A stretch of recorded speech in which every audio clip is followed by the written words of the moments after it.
Indicated higher as well. Yeah, indicated high. And interesting to see we got that story from our colleagues around Generali casting its eye around the insurance space yesterday. That did cause a very brief pop in Aviva shares, but anybody in London is used to seeing pops in Aviva shares based on M&A speculation because it keeps to happen with some regularity.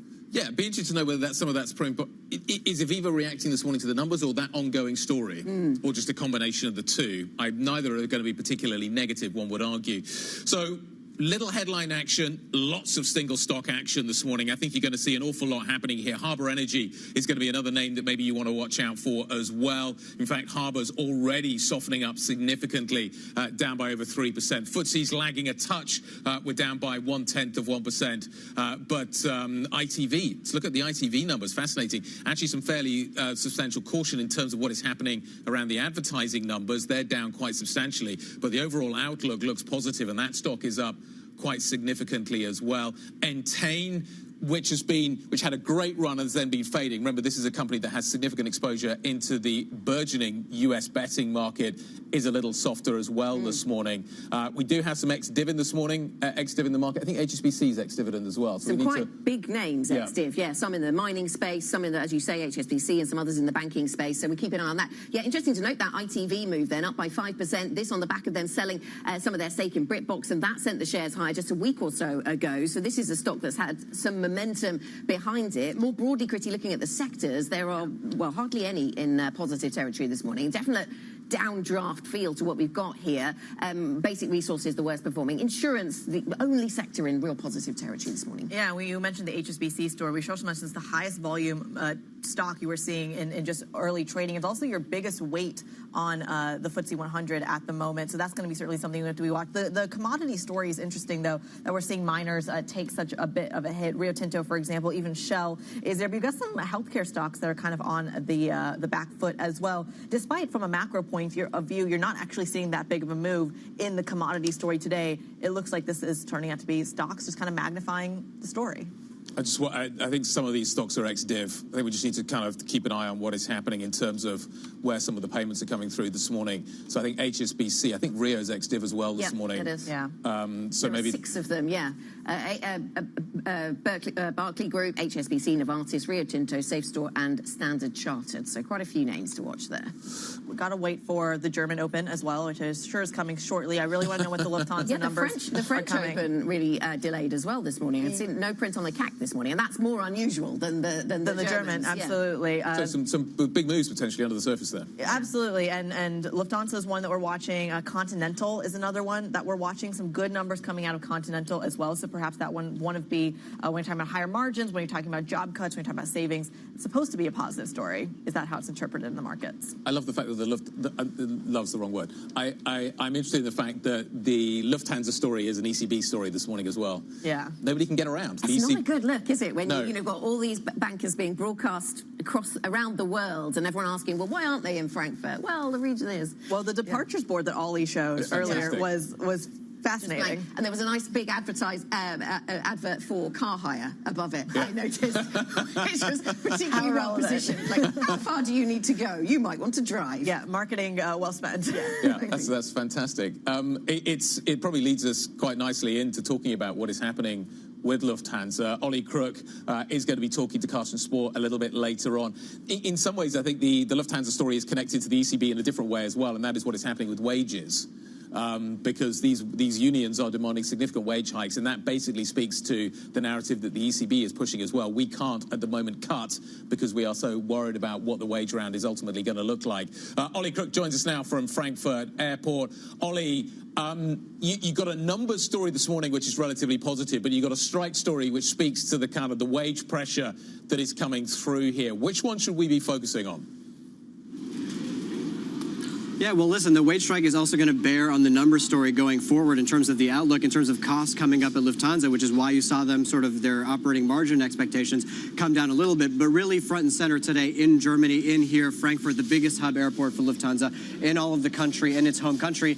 Complete sort of, silence. You can see behind me the board, as you were just mentioning, and Anna, you did point out, I didn't connect that myself, but yes, car hire, which a lot of people have even talked about driving all the way to Slovenia, as a friend, one of the people we spoke to here, to try to get to where he needed to go. But really, we're talking about 200,000 people at least disrupted. They want a wage hike of 12.5%. I actually spoke to the union rep that represents the chief negotiator for the ground crew, his message was basically, listen, you've made 2.7 billion euros in profit. You're giving money back to shareholders in the form of a dividend. These employees and everybody who kept this airline running during the pandemic, they're not sharing in that wealth. And that's a difficult thing to contest if you're the CEO, who we're going to be speaking to a little bit later. And of course, they need to figure this out, because this is one thing on kind of a Thursday in early March. Come July and August, this is going to be a serious issue. So they need to really deal with these wages before we go into the summer.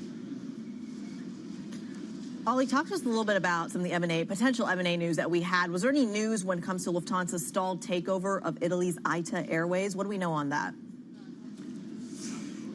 Yeah, so basically, ITA is, formerly Alitalia. It has not been running since basically 2021, and the Italian government has been desperate to offload this, to find the right suitor for it, and that has been so far Lufthansa. They have come in with a bid of about 350 million euros to take over 41% and ultimately longer-term take over the whole thing. The problem is that Lufthansa is already the biggest airline here in Europe, and so for the Commission and the Competition Commissioner, Margherita Vestager, this is potentially a concern. So it's sort of stuck right now in sort of the antitrust, the anti-competitive side. When I spoke to Vestager earlier this week, she characterized the situation as very difficult but not unsolvable. And it seems like we got a statement from Lufthansa saying that they expect this deal to close a little bit later in the year. So possibly some positivity. I'll definitely ask Carsten Spohr about that. But the question is, there were also reports that they're willing to walk away because the hurdles are too high. So we'll get some more clarity on that a little later today. Yeah, I wonder what happens to the slots if ITA fails again. Ollie, what are they saying on demand? I want to talk about kind of tie this into what the European consumer picture looks like right now. I was speaking to the IAG CEO the other day, painting a really positive picture when it comes to the demand story. Is that replicated in Germany as well? And does this speak to the strength of the German consumer and those wages powering that strength? Well, I think what you saw was, we had anticipated record profits here for Lufthansa, came in maybe a little bit under that, and actually, frankly, the outlook was a little bit more muted than I think originally anticipated. Again, they're dealing with some of these costs coming up, as is evidenced in the wage story here. But there is this question, Guy, and I'm sure it came up with IAG. We saw it with Air France, which didn't have great numbers. But there's this question of peak travel. None of these airlines are at 100% capacity of pre-pandemic. They're all in the sort of low to mid 90%. And for Lufthansa, originally they thought they were going to bounce back to about 95% this year. They've actually downgraded that to 94%. There is also a cargo question. Cargo was the big winner after the pandemic. That is coming down dramatically. And then, of course, guys, there's a question of the business traveler. And if you're traveling for business, reliability is quite important, particularly if you're going to, say, the ECB or something like that. So these are all going to be questions. And again, a bit of the weakness in the outlook.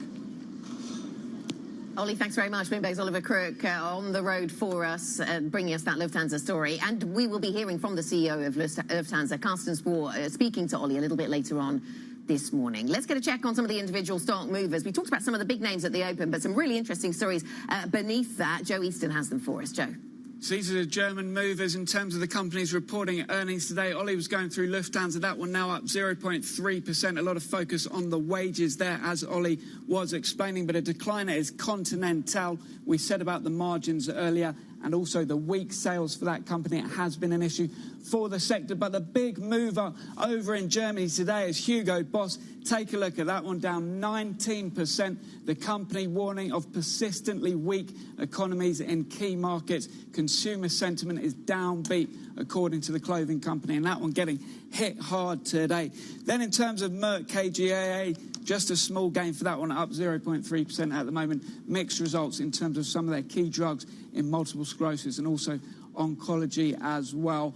We'll flip over and look at a couple of UK earnings that we had in the pre-market. Aviva, that one doing pretty well, up 3%, pretty strong numbers from the life and investment manager there. ITV, though, that's a big one. That's the biggest gainer on the Stock 600 this morning, up 6%. Advertising revenue was weak, but the studio revenue looks pretty good according to those numbers there. Again, another one down in the fashion space. Salvatore Ferragamo out of Italy. That one weakening. It was dropping 6% at the open, now coming back up slightly, but weak sales from them as well. And take a look at Teleperformance down the bottom here. This is the call center company recently hit by AI worries about AI cutting into their business and poor sales from them. Yet again, dropping 15% in France for Teleperformance. We got an opening price as well on Virgin Money. This is the big mover of the day. Look at that one, 37% gain for Virgin Money. A takeover from Nationwide Building Society coming out of the blue, surprising us all this morning. That stock has been trading in a very tight range for about 5 years now. Investors finally getting a reward for that one. Then I've got a couple of morning calls to bring you. Anglo American is upgraded to overweight at Morgan Stanley. The bank has not been overweight that stock for 4 years, and they think that the company's investments in new mines will start to bear fruit soon. And finally, over in the payment processing space, we got Adyen out of the Netherlands. This one is overweight over at Exane BNP Paribas. They come up to outperform on that one, thinking that a turnaround story is starting to play out for Adyen, and that one up 0.6% this morning. All right, Joe Easton from our equities team walking us through the major movers, and there is a lot that is moving on this morning. To me, the stock, I want to circle back to the Hugo Boss story because context is everything there. Yep. If you look at the analyst notes coming into this, there is not one single sell rating on the stock. Everyone was expecting a massive upgrade in guidance, and they got the exact opposite, and that's why the stock is getting punished this morning. In some ways, you can argue that Hugo Boss has been treading water for quite some time, has been kind of that Wile E. Coyote moment for a while, because the consumer's clearly been softening, others have been struggling. Hugo Boss seems to have been relatively outperforming, and just it feels maybe like the economic backdrop's just beginning to catch up with them a little bit. Yeah, and he has said this much in his interview, right? He said that the U.S. is doing great and Asia's, doing fine for that particular business, but the headwind is in the German department stores and it's in the U.K., and that's really where he's seeing the pressure point, which brings us beautifully to how the ECB is going to deal with that. Yes, not in person, it would seem, for all of them. Some of them remote as a result of the strike action. But yeah, we are going to continue our conversations around the ECB, aren't we? And useful to think about where we're at. I think it's really interesting, the question you've been posing about the way that these central banks would be doing their business if they had different mandates from the ones they have. Because it isn't sort of comparing apples and apples, is it, across the Atlantic? Because you've got different data, obviously, but then you've also got different mandates. You do have a different mandate, and at some point, if the growth story continues to be problematic, how does the ECB ultimately deal with that? Yeah. And does it go first? And is there therefore a euro kind of read across? The story is really just the Fed and the economic data we're seeing out of the United States. Just the compare and contrast is getting greater and greater and greater. Yeah. The data out of Europe looks weak. The US is taking off. Yeah, and the number of people at the margin who are now, and I think it is still at the margin based on market pricing at least, who are now saying, look, are we going to get any cuts from the Fed this year? There are those voices arguing that that's at some point you've got to consider the possibility that the ECB's cutting and the Fed's hiking. Yeah, and maybe not just a week ahead, which seems to be where economists go when you ask them about that question. They instinctively say, oh, no, a week before, 2 weeks before, doesn't really matter. But no, we might be talking about very different trajectories here. And what does that then do to the FX conversation? We've been talking about the bond market conversation. We're looking at 108 at the moment on euro dollar. If you ask FX strategists, there's no consensus here. Some say it could get stronger. Some say we could look at parity again.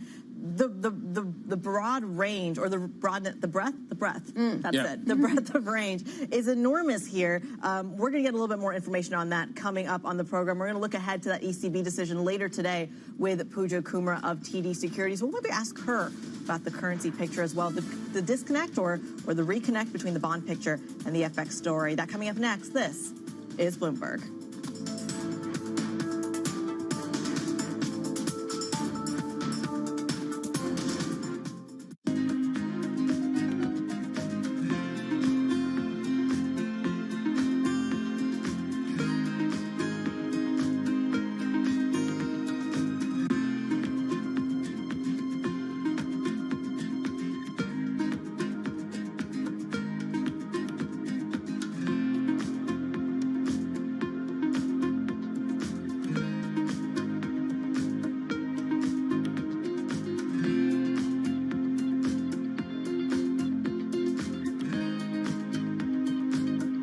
On the product may read "Made in the USA," but the sign on the CEO's door often says "Made in India." Alphabet's Sundar Pichai, Microsoft's Satya Nadella, IBM's Arvind Krishna, Micron Technology's Sanjay Mehrotra, and that's just the start. Add in the chief executives of Adobe, Deloitte, Gap, VMware, and that doesn't count Indians running companies all over the world. Why have so many Indians risen to the top? Vinod Khosla points to India's incredibly competitive education system. If you can survive the pressure it takes to get into one of the Indian institutes of technology, it gives you confidence to handle American universities and later the business world. Meanwhile, the belief in India's ability to produce so many tech wizards is reinforced every year. Indians make up about 3/4 of the immigrants receiving coveted H-1B visas for the U.S., and it's a safe bet that some of them will eventually find their way to the C-suite. Of politics to the world of business. Every weekday at 5 p.m. Eastern Time, hosts Joe Matthew and Keely Lines deliver news, insight, and analysis live from Bloomberg's Washington headquarters. Get the latest from and about politics' biggest power players at the end of every trading day. Balance of Power live around the world every weekday at 5 p.m. Eastern, only on Bloomberg Television. Context changes everything. Our studios in New York and San Francisco. Our expert hosts have the data and analysis about the companies you know and the startups to watch. Plus, the interviews you don't want to miss. Watch Caroline Hyde and Ed Ludlow on Bloomberg Technology, the only daily business show dedicated to tech, right in the middle of the trading action. 12 p.m. on the East Coast, 9 a.m. in the West. Only on Bloomberg Television, your global business authority.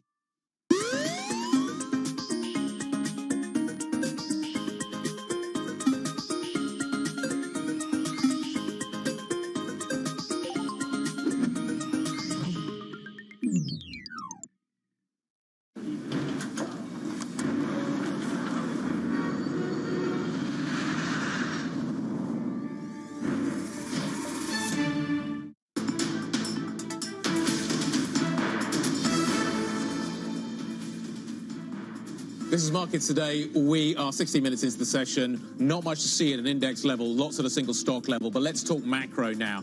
The ECB's latest policy decision comes out a little later on today. Interest rates widely expected to be held at 4%. But investors are looking for hints on when that first cut might come. Joining us now from Frankfurt, inside the ECB, Bloomberg's Alessandro Migliaccio, who has been able to move inside. It's much warmer in there. We're delighted to see you this morning. Let's first of all set out what we are expecting today. What do we think we're going to hear from Christine Lagarde a little bit later? Right. Good morning to you. So Christine Lagarde, she's not going to make a decision today, as you said, on cutting rates. What we're going to be doing is we're going to be listening very, very hard to see if she gives any indication as to how they feel about inflation, and that in turn will tell us when they may be cutting. The market right now is betting that they're likely going to start cutting in June. That's more or less what everybody thinks, including a lot of the policymakers that we were able to speak to, before the quiet period.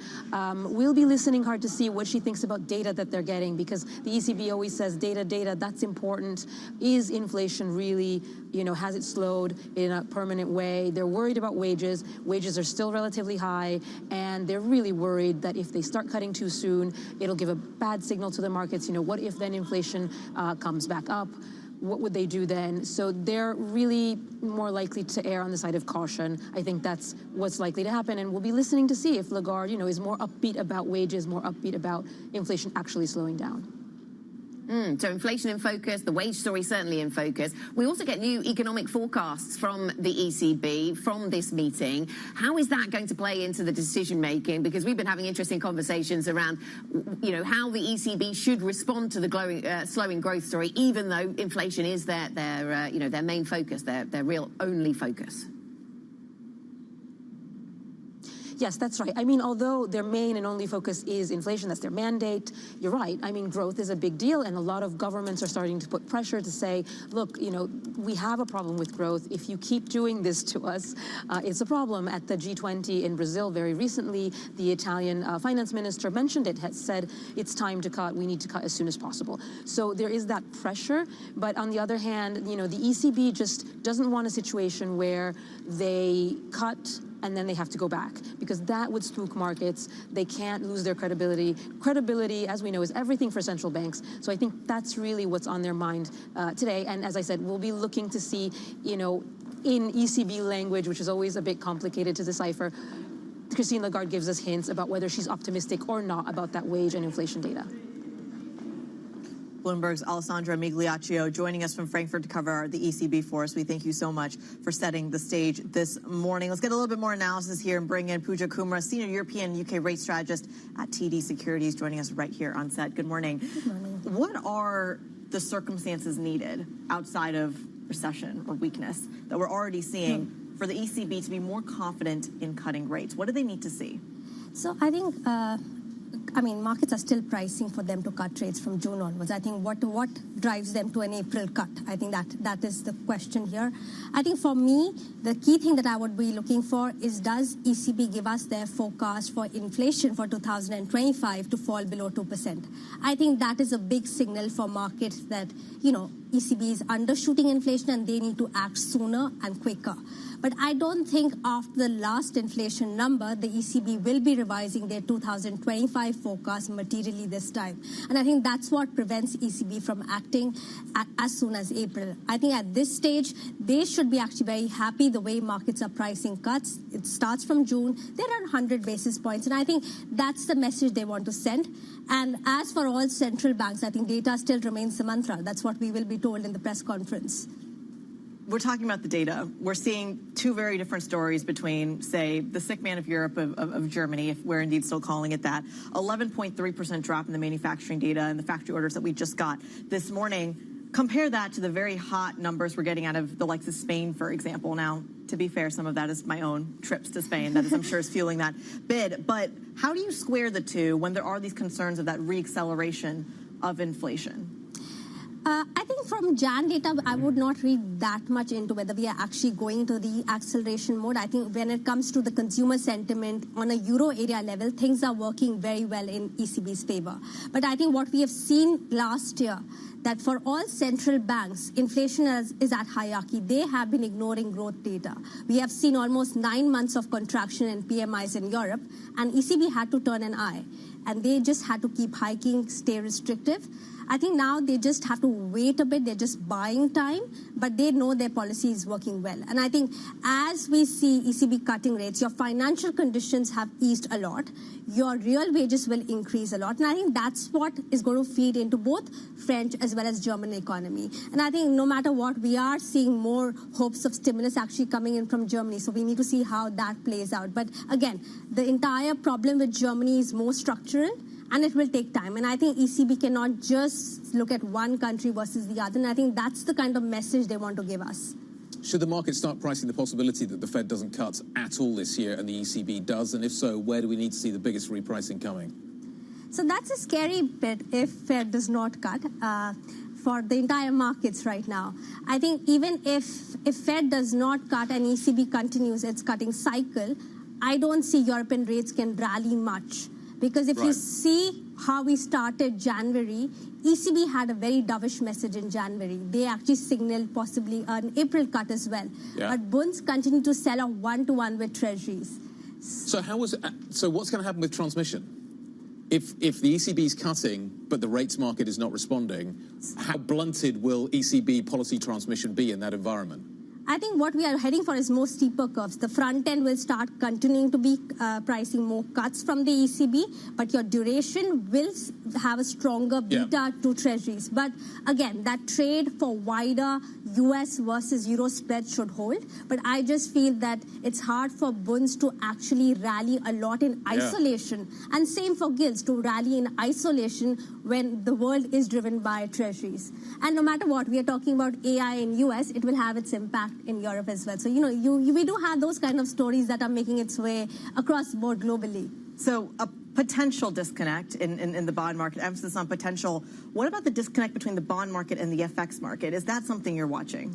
So I'm not an FX strategist, but right now I just feel that we are basically following US data. That is something, even from a rate strategist perspective, I understand that right now, that's the key driver, whether it's for yen, whether it's for euro or pound. And I think unless we see material deviations from Fed's dot plot in possibly March, I don't think that we are going to actually move much in terms of the levels here. Like if Fed signals possibly from 3 dots to 2 dots, that's a bit of a harsh move. I think that's the next move for currency, but I don't think in current levels there's anything much driving. Do we spend a lot of this year, Pooja, then looking ahead to the extent of the cuts that will come from the Fed and wondering whether we get them? It seems as if we're having a lot of that conversation already. And I wonder how that plays out over the Atlantic. If the ECB is going to start cutting, is it going to be substantially before the Fed? I know we've touched on this. I think at this stage, I know we always thought that the hiking cycle was coordinated, so the cutting cycle will also be coordinated. I just feel ECB has less room to move the cuts much further as compared to Fed, who has a story right now to sell. Yeah. So there will be a disconnect. ECB could, actually start cutting in much more versus what Fed will. But I think now what we are looking at is when will this cutting cycle? Okay, we know that in H2 this cutting cycle will start. But I think what markets now are turning to is when will it end and what is the new neutral? Yeah. From what we were in Jan, the neutral expectations are already 50 basis points higher across the board. Okay, just briefly, Pooja, we had the budget in the UK yesterday. Gilt yields, short end, certainly came down. I mean, the Chancellor perhaps would be pleased to see that, given the risks we've seen in recent years. From your perspective, what was your takeaway? It wasn't an election budget, and I think that's why your front end still rallied, because it does not have much implication on BOE policy, on forecast, whether it's growth or inflation. And I think that's what Chancellor wanted to deliver, and he delivered it well. So again, it's not an election budget, but it's the budget that's good for the BOE policymakers. Yeah. And I think it's a good way of being long UK versus Euro, because in terms of data, where we are going to see more weakness in terms of inflation, it's going to be more in UK versus either in Euro or US. So I think that's what something we like trading. I wonder whether we get another fiscal event before that election. Pooja?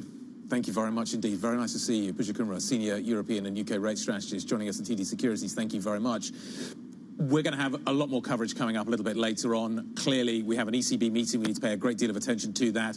The policy decision, 1:15 p.m. UK time, 12:15 obviously in Frankfurt, followed by Christine Lagarde's press conference, 1:45 UK time. Coming up, we'll be talking to the UK Shadow Chancellor, Rachel Reeves, joining us shortly. We'll get her reaction to Jeremy Hunt's budget yesterday. As Pooja says, the bond market seemed to be fairly relaxed. In Pooja's words, not an election budget. We'll see what Rachel Reeves, the Shadow Chancellor, made of it. This is Bring Back.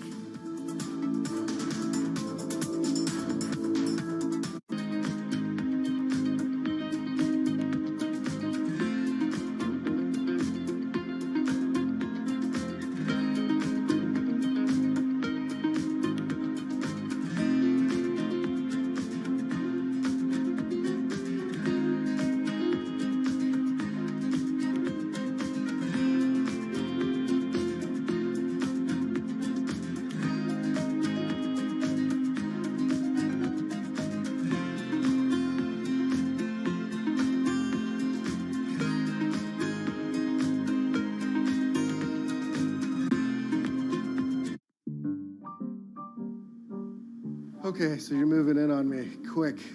Distracting me with your fancy hands. I'm going to deal with your knight because it's really bothering me. Ah, my knights. Yeah, he's a troublemaker. Yeah. What did you get up to this weekend? You know, just robot stuff. A lot of chess. I was practicing for you. I know you're pretty good. Ooh, I don't like that. I will take this. Put it over here. Not cool. Not cool. All right. I will concede. I can see. You've got me beat. Very good game. Well played. Thank you, sir. Thank you.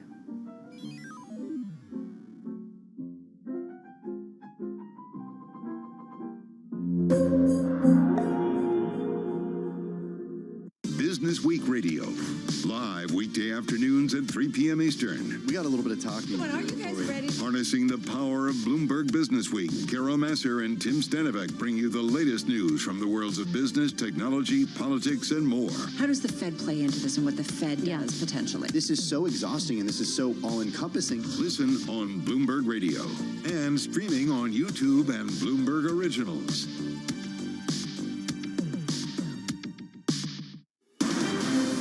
Of politics to the world of business. Every weekday at 5 p.m. Eastern Time, hosts Anne-Marie Hordern and Joe Matthew alongside Kaylee Lines deliver news, insight, and analysis live from Bloomberg's Washington headquarters. Get the latest from and about politics' biggest power players at the end of every trading day. Balance of Power, every weekday at 5 p.m. Eastern Time, only on Bloomberg, your global business authority. In a multi-trillion-dollar industry, there's a lot of ground to cover. We indeed have a rally. We're talking a lot of dividends. We're talking income. We'll show you what's happening in ETFs like no one else. Bloomberg ETF IQ, Monday on Bloomberg.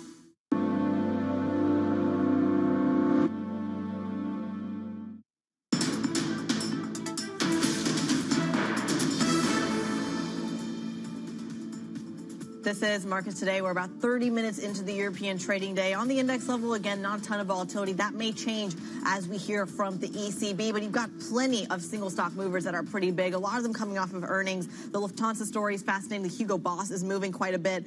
We like to zoom into the Germany story over and over and over again.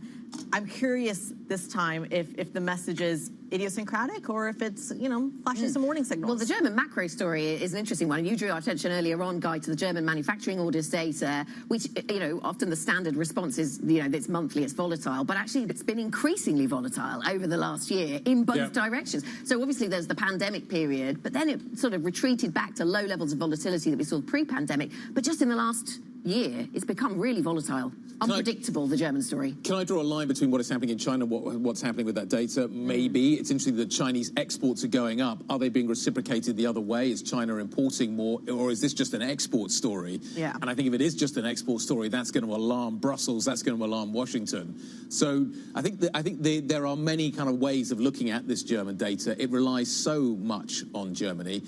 And it's also interesting as well because if the periphery is doing better, is the periphery now going to drive German data to be a little bit better as well? Is there going to be some demand coming out of the periphery that actually aids the core? That relationship is always so curious.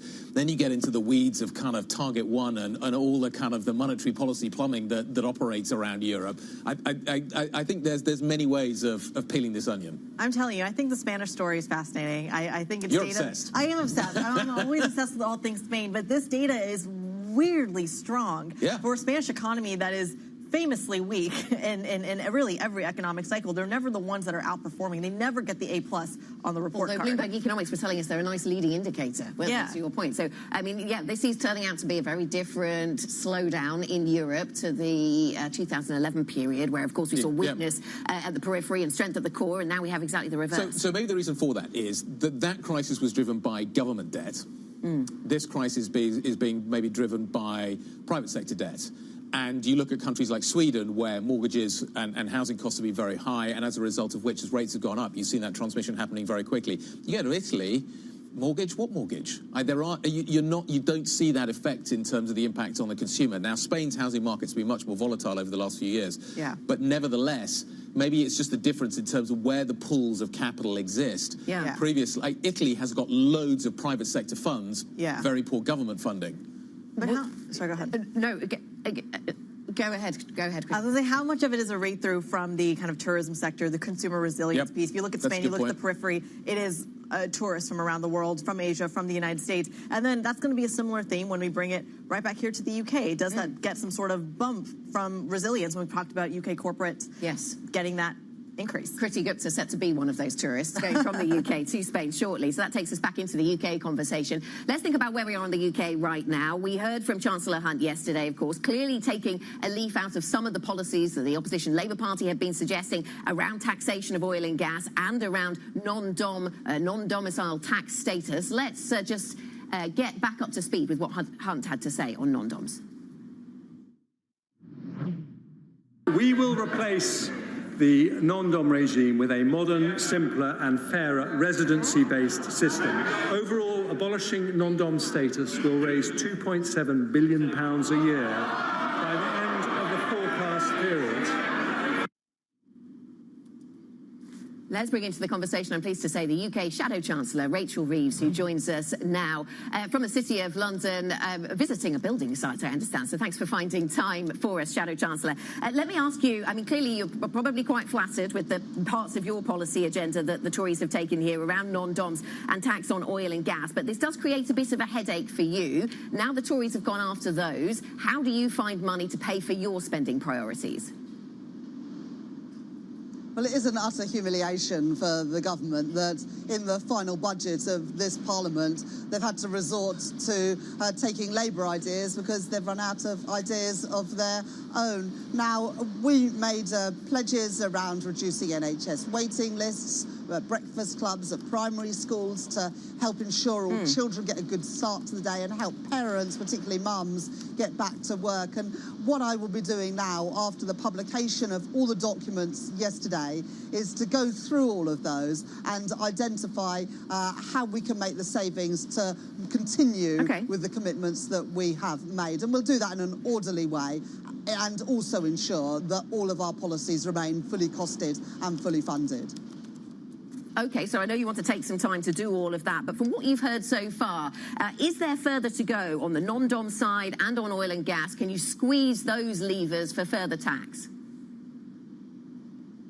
Well, we need to go through all of the detail on both of those policies, but on the energy profits levy, the government extended that by 1 year yesterday. We support that. We think it should remain for the rest of the next Parliament, but then finish after that. And the energy profits levy is only applicable when gas and oil prices are above a reference point. So only when there are windfall profits does the energy profits levy apply. But we would go further than the government, and at the moment there are a number of loopholes in their energy profits levy. We would close those loopholes whereby some of the oil and gas companies are effectively paying no energy profits levy at all because they use the loopholes to get out of it. So we would tighten up the energy profits levy, make it a real windfall tax, and we would use the revenues from that. Well, let me just finish the point. We would use the revenues for that to invest in the low carbon industries of the future, to pay for the transition from a high carbon to a zero carbon energy future with investment in green hydrogen, carbon capture and storage, floating offshore wind, new nuclear and gigafactories. Okay, and on that subject, are you still committed to 2030 then in terms of delivering those clean energy pledges? Because, you know, we put aside the 28 billion number. Yes, and we are committed to clean energy by 2030. The government's target at the moment is 2035, so we would bring that forward by 5 years. And the key way to achieve that, and you know, you will speak to many businesses, as do I, the key way to achieve that is to reform our planning system. At the moment, there is £200 billion of private sector investment in energy projects that can't get a connection to the national grid. So this isn't so much about government putting money in, it's about government reforming the planning system to unlock private investment so that we can bring into our grid and so therefore bring into our homes and our businesses the low carbon, zero zero carbon energy that's being produced, but we can't get a connection for. So that commitment very much exists to get to net zero, to get to that clean energy commitment by 2030. But the way we will achieve that is by leveraging in private sector investment, by reforming the planning system, the sclerotic and bureaucratic planning system that we have in the UK. Chancellor Hunt yesterday said, well, he announced he announced some tax cuts, and I know you've got views over the whole Parliament of the way that the tax burden has increased. But in terms of those tax cuts, he pitched them as growth enhancing. I wonder if you also see that level of tax cutting as enhancing to growth conceptually. Well, if you look at the forecast from the Office of Budget Responsibility, they've revised down GDP per capita. So if it is a growth plan, it's frankly not working. And if you look at the growth performance of the UK these last 14 years compared to the OECD average, so this is similar developed economies, our growth has been lacking. And if we had have grown at the same rate as the average of those other economies, our economy here in the UK today would be £140 billion bigger. That's worth £5,000 for every family in the country, and would mean we would have an additional £50 billion worth of tax revenue. So the government haven't had a plan for growth. They've had 5 prime ministers, 7 chancellors, now 12 different growth plans, each achieving less than the last. And as a result, we are stuck in this doom loop of low growth and high taxes. It's holding our economy back. It's holding back private sector investment, which is why, if it had been my budget yesterday, the focus would have been on the plans to grow the economy and unlock private investment, reforming the planning system, reforming pensions, reforming the apprenticeship levy so that it actually helps businesses get the skills they need and skilling up young people to do the jobs of the future. If we do those things, I know that we can unlock the private investment and boost productivity, which is essential in the end to improve living standards whilst also having money for our public services. You talk about the slow growth, and we know that we've been in recession, but we can hear the construction activity in the background, which is really quite interesting. And let me ask you about where polling is right now, Shadow Chancellor, around priorities for the UK people and for voters. Polling has been suggesting that actually there's quite a lot of people who would like to prioritise public services rather than tax cuts. We know that you want to be responsible with the public finances, but wouldn't you rather be making the case for more spending on public services? Well, our NHS in particular is very much in need of additional investment as well as reform, which is why our commitment to reduce those NHS waiting lists further with additional capacity in the NHS at weekends and in the evenings, the 700,000 emergency dental appointments. So we've got those commitments and we stand by them, as well as our commitments to invest in our schools and in breakfast clubs. But we also need to reform our public services and do things differently. We need greater use of technology, both in the classroom and in the NHS. We need our public services to work better. And the government haven't really had a reform agenda for public services since around 2015. And we would bring back that reform agenda with Wes Streeting, as our Shadow Health Secretary has spoken about, because it's not just about money, important as money is, it is also about reform, and it is also about cracking down on waste. And we've seen these last few years, whether it is contracts for friends and donors of the Conservative Party, whether it is the dodgy loans that were given out during the pandemic because there were checks in the system. I would root out that waste, because when people pay their taxes, they expect government to treat that money with the same respect that we treat our own money. We haven't had that the last few years. And I know that there are many people who get very frustrated that they pay their taxes and the money is not used properly. OK, thanks so much. Rachel Reeves, the UK Shadow Chancellor of the Exchequer, thank you very much for joining us. Coming up on the programme, we'll talk sport with the CEO, the business of sport and beyond, the CEO of McLaren Racing, ahead of this weekend's Formula One Grand Prix in Jeddah. That kind of conversation coming up shortly. This is Bloomberg.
as you look back on your career, what would you say is the best investment advice you've ever received?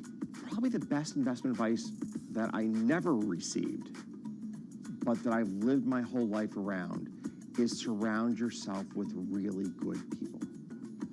I thought about it just today, like I do many times, you know, what makes a great investor?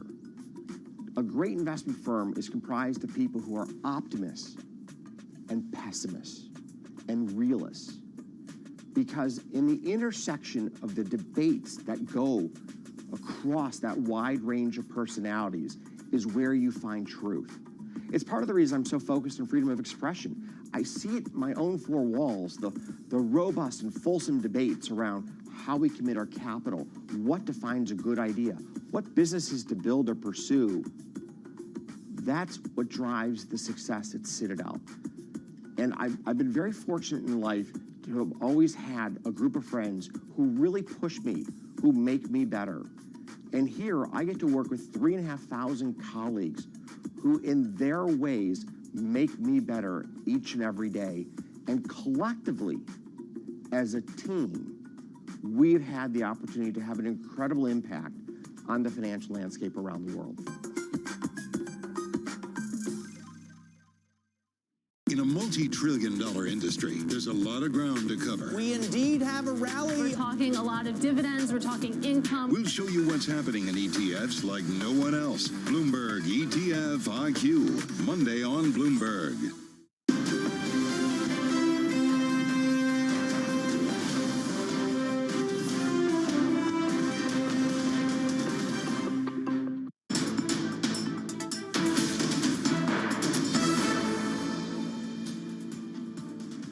Five minutes past the hour. Welcome back. We are 45 minutes into European trading. A little bit of softness, not much.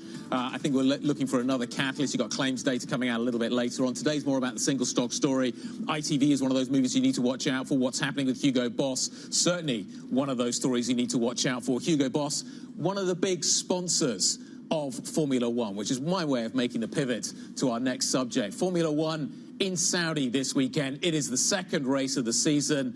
Events, once again, maybe being overshadowed by the scandal engulfing world champions Red Bull and its team principal, Christian Horner. Joining us now from the Power Players event in Jeddah ahead of the race, McLaren Racing CEO Zak Brown. Zak, nice for you to join us. We've got much to talk about. I want to know what's going to happen at the weekend on track, but off track is what is dominating the news flow right now in the news cycle. Look, we all thought that Formula One had a culture problem a while ago. What is happening at Red Bull makes us think that that culture problem still exists. Does Formula One still have a culture problem, or is this just a Red Bull issue? No, I don't think Formula One has a culture problem. I think if you look at the way the sport has become very inclusive, we have our female racing series, the F1 Academy, debuting this weekend at McLaren. We've got lots of awesome activities to embrace, underrepresented individuals in the sport, including women around STEM. So I think what we're, unfortunately, the topic here, I believe, is an isolated incident that rests with a team that is working through this issue. The sport's working through the issue. I think it needs to be handled in a very transparent manner. There's lots of rumors and speculation until things, I think, become clear to everyone. Those rumors and speculations will continue, but I do not believe it represents the wider Formula One. Okay, you mentioned F1 Academy. It kicks off this weekend. We're all delighted to see that happening. This is designed, as you say, to promote women in the sport, and that's fantastic. But do you not think that, unfortunately, the timing is bad here?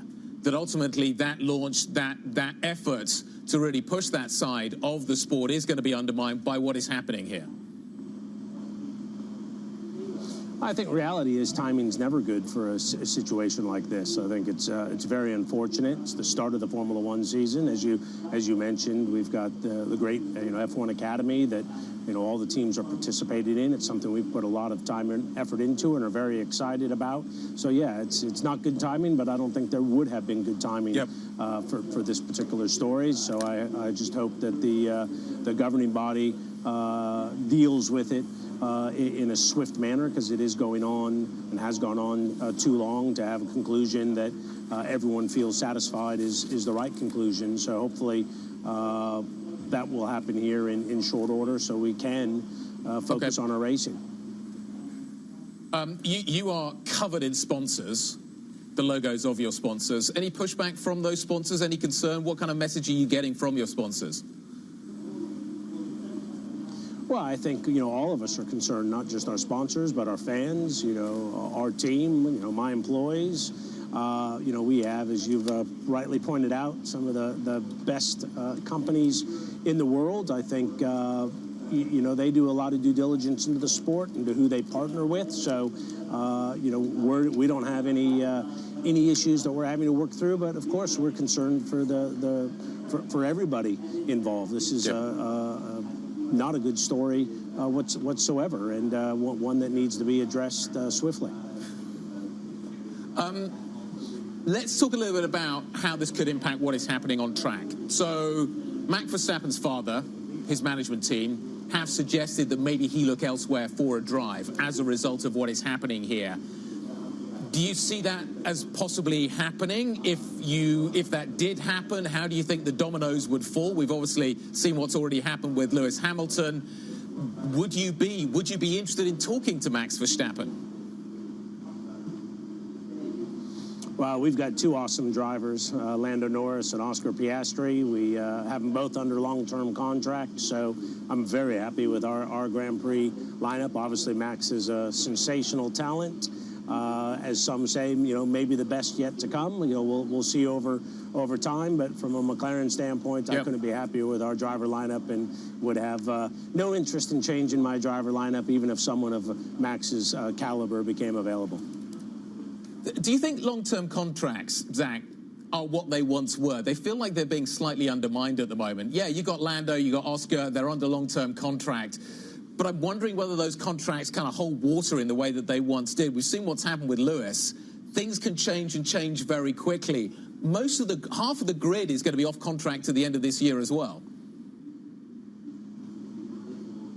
Yeah, I think contracts are very much contracts. I think the changes you've seen are because people either have outs or are not under contract. So I think Lewis leaving the team, he had the ability to leave the team. So whether he had performance exits or, these contracts are very complicated and usually aren't just, Max Verstappen signed through 2028. Period, end of story. Usually there's a variety of different clauses that allows both the team and the drivers some flexibility. So I'm not seeing anyone break contracts. What I'm seeing is drivers are out of contract or have various options in their contract, and they're exercising them. So, with Carlos Sainz moving on from Ferrari, he wasn't under contract in 25. So I think the movements that we're seeing, there's no breaching of any agreements. No one's saying that. They're just drivers are out of contract. That's why you want to lock your drivers down for a while, and that's fortunately the position we're in with R2. Bahraini sovereign wealth funds controlling interest in the team. You're in Saudi. Saudi obviously has got a huge amount of interest in expanding its footprint when it comes to global sport. Are you talking to other investors potentially to come into the team? We're not. At McLaren, we're very happy. We're majority owned by Mumtalakat, which is out of Bahrain.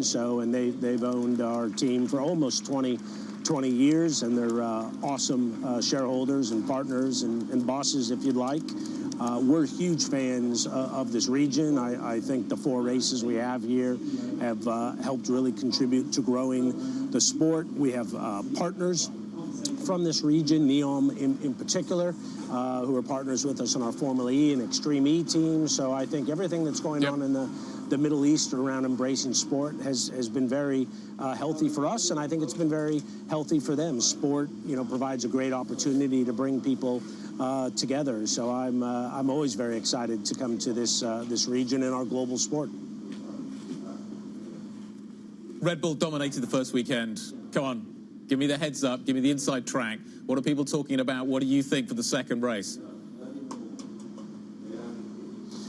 Max Verstappen in particular in his Red Bull continues to work his magic. So I think you got to assume they're coming into this weekend and this championship as favorite. He won the first race by quite some margin. I think the exciting part is how close everybody else is. So if we can all do a little bit better of a job and catch him, then I think we're in store for an epic Formula One season. But, between Ferrari, ourselves, Mercedes, Aston, and the others, the grid's never been closer. If you look at the hybrid era, every year it's consolidated and become closer. And I think this year will probably be the closest year from the front to the back of the grid. So I think we're in store for very exciting racing. Even if Max goes on to win in a dominant fashion, I think there's still 19 other cars there to watch. It's a big weekend of sport. My kids have actually written a schedule for this weekend so they can make sure they get everything in. Formula One, absolutely front and centre. Looking forward to it. McLaren Racing CEO Zak Brown, thank you very much indeed. Zak joining us from the Bloomberg Power Plays event in Jeddah. You can catch more from the Power Players event on your Bloomberg terminal, of course, live go. It's also available on YouTube. Amanda Stavely, the CEO of PCP Capital Partners and co-owner, of course, of Newcastle FC. Currently speaking, little Saudi connection there as well.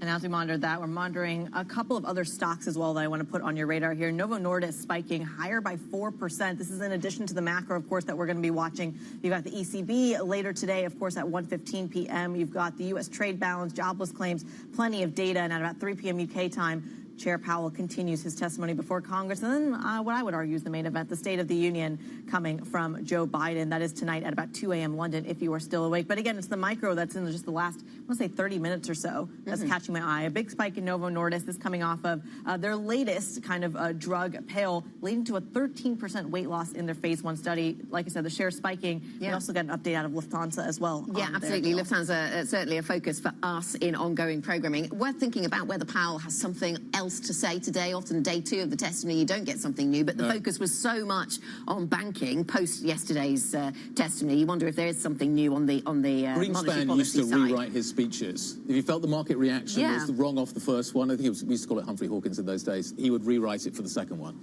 Shame my age. Excellent.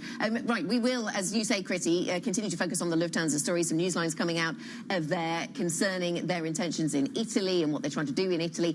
Plenty more conversations to come today. We'll be speaking to the Continental CEO, later Oaktree Capital's co-founder and co-chairman Howard Marks joins the Palantir CEO joining us, Lufthansa CEO. That conversation is coming to you shortly, so we'll certainly be bringing you that. That is it for markets today. The Pulse is up next. This is Bloomberg.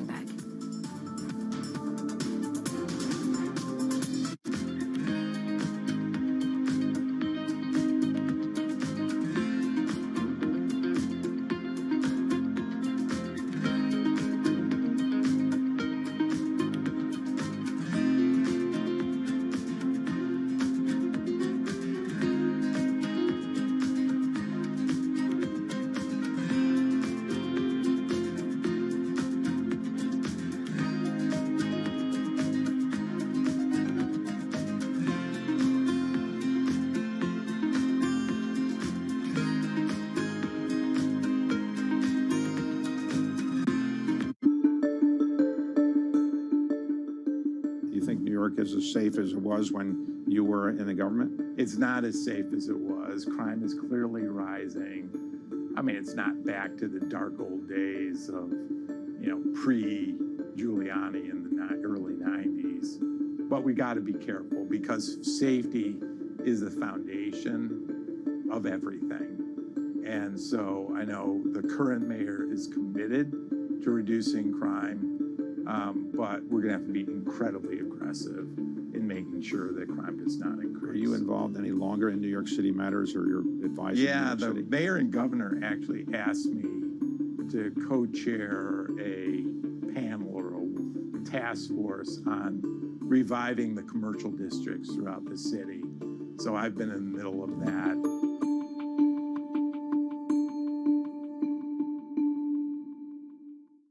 Bloomberg UK, your source for news and analysis covering the biggest challenges facing the UK government, economy, financial services and markets. Tax cuts should not be the priority. It's about a credible plan for growth over the next 2-3 years. In this post-Brexit world, how do you see actually servicing your clients? It was disruptive, and it's going to have implications to how capital raising works. Now we're having the perfect storm in the UK. Watch Francine Lacqua Thursdays at 9:30 a.m. only on Bloomberg, your global business authority. Japan's critical role in the global economy is changing as the world recalibrates. After decades of stagnation, Japan's leaders are forging a more innovative and sustainable path forward to revitalize the nation. Corporate giants, policymakers, and pioneers tell us how they're doing just that. Every week on Japan Ahead, right here on Bloomberg Television. In a multi-trillion-dollar industry, there's a lot of ground to cover. We indeed have a rally. We're talking a lot of dividends. We're talking income. We'll show you what's happening in ETFs like no one else. Bloomberg ETF IQ, Monday on Bloomberg.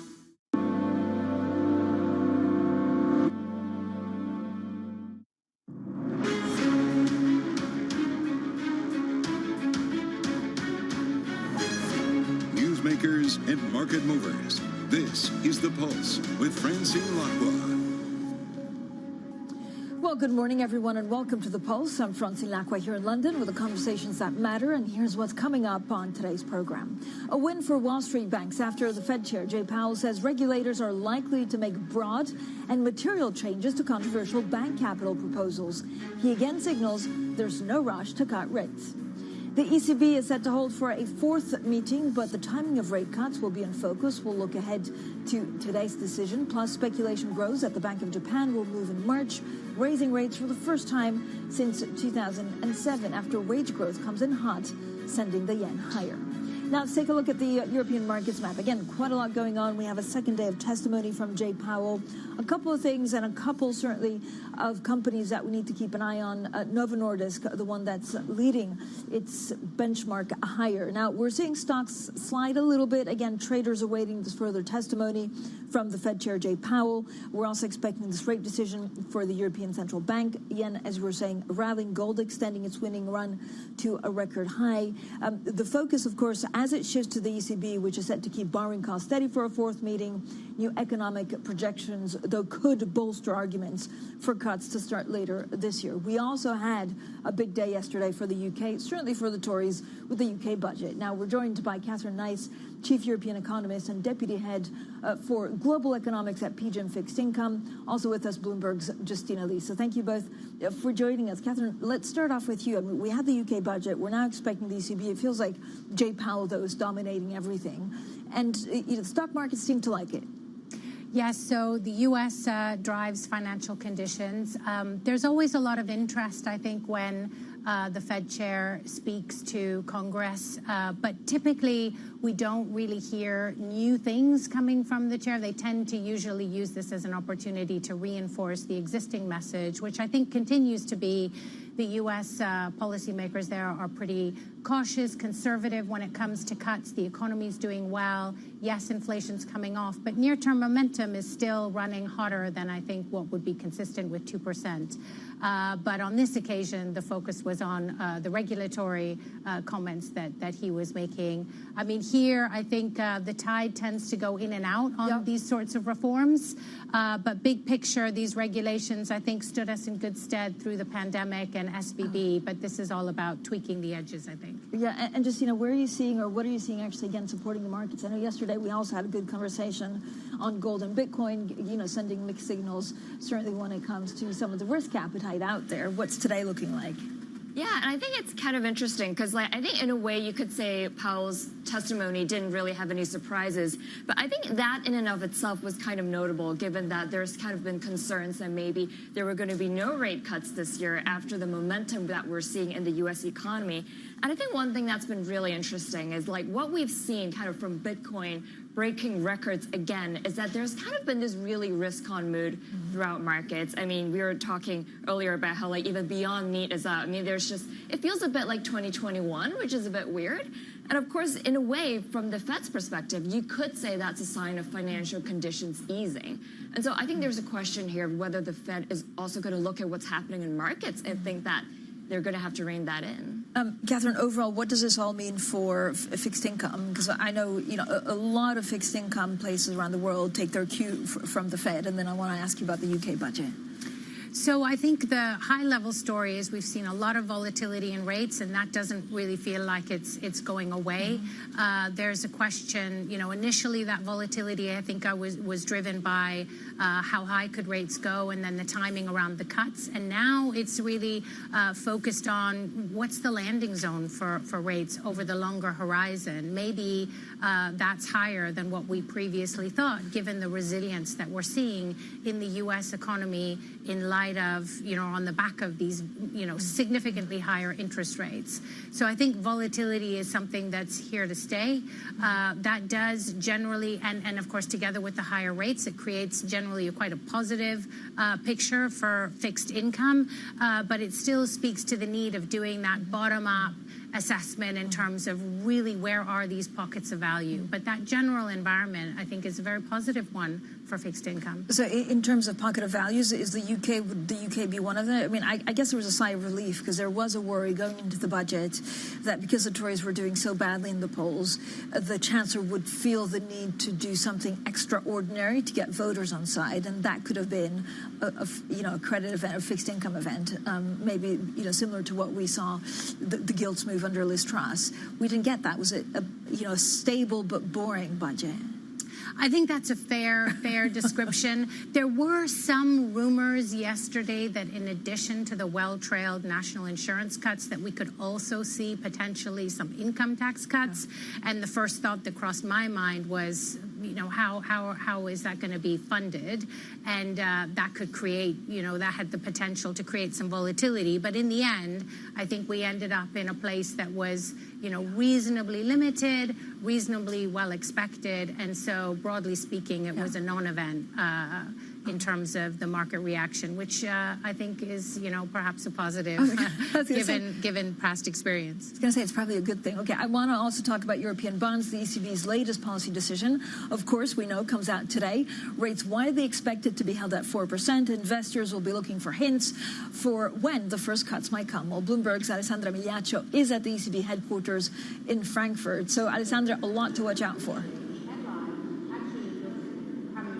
So as you were saying at the very beginning, it looks like the ECB obviously is not going to cut this time, but we need to figure out when. So we're going to be looking very carefully at what Christine Lagarde says to see if there are any hints as to when they will cut. The market right now is expecting a first cut in June, but obviously it depends very much on the data. ECB always says data is everything. So if they see signs that inflation is truly slowing, if they see signs that wages, which are still relatively high, are slowing as well, then we may get the cuts sooner rather than later.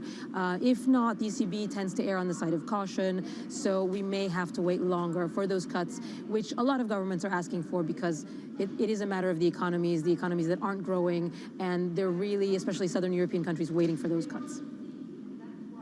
Yeah, Alessandra, thank you so much. Of course, those wage negotiations extremely important. Catherine, when you look at the ECB and kind of where Christine Lagarde is on this now, are they the first ones to cut? It could be. And here I think the differences that we're talking about are literally a couple of weeks, potentially a few months. I don't think it's such a big deal for a very large central bank like the ECB. Maybe that timing and sequencing matters a bit more for really small open economies like the Japanese economy or the UK. But just coming back to this point about where next for rates, I think clearly everyone is expecting rates to go down in the ECB. It's all about the timing. But, if you look underneath the hood, there's really a two-speed Europe going on here. The periphery, sure, they would benefit from lower interest rates in part because of that legacy debt, especially for an economy like Italy. But in terms of the economies, those economies are doing pretty well. Spain is growing fast. They grew almost on par with the U.S. economy last year. Even Italy's GDP got revised up. It's significantly higher growth than what we're seeing here in the U.K. And Greece, of course, continues to be the star of the show. So it's not obvious that they are really desperate for a cut. And likewise in the north, we are seeing that we're seeing strikes in Germany. This is parts of the euro area that are really contracting, and yet the labor market is still pushing for wage growth rates that are not consistent with 2%. So again, it's not obvious that the prescription is right for these economies either.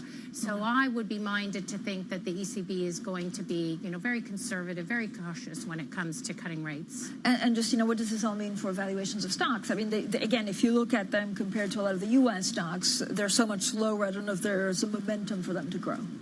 Yeah, I think that really is kind of the big question here. But of course, strategists have been saying for a long time that European stocks are, a lot more attractively valued. I mean, that's a bit less true once you kind of adjust for sector differences. And I think, Europe has always been a more cyclical destination. And so I think investors really are, before they come into this region, they really are looking for kind of signs that growth is stabilizing.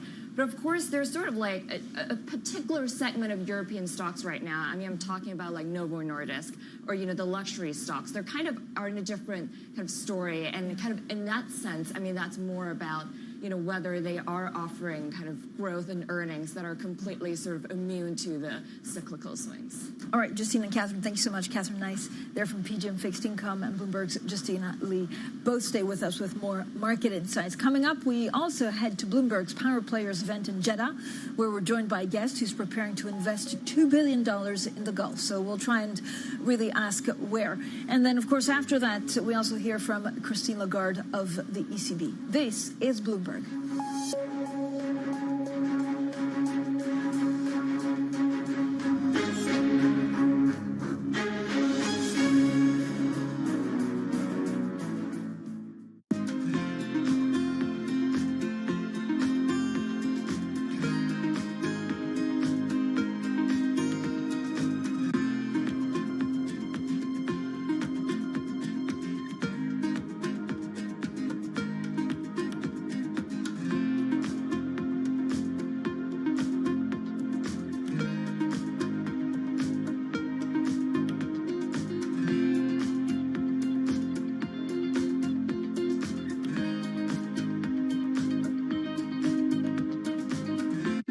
Are facing some tough challenges. Higher living and education costs and wages that aren't keeping up with inflation are making it harder for them to support themselves.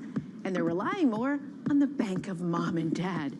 A new Bankrate report shows nearly 70% of parents with kids 18 and older are putting their own finances in danger to help them. About half are dipping into their emergency savings or delaying paying off debt, while 43% drain their retirement funds. So where do you draw the line? There seems to be a generational gap, as older parents can't understand why being self-sufficient now is a lot harder than it was for them. Gen Z seems to think on average that 22 is a benchmark for covering the expenses, while baby boomers say their adult children should pay their own way closer to age 20.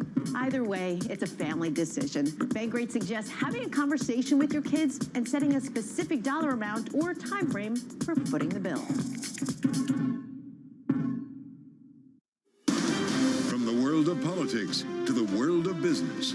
Every weekday at 5 p.m. Eastern Time, hosts Joe Matthew and Keely Lines deliver news, insight, and analysis live from Bloomberg's Washington headquarters. Get the latest from and about politics' biggest power players at the end of every trading day. Balance of Power live around the world every weekday at 5 p.m. Eastern, only on Bloomberg Television. Context changes everything.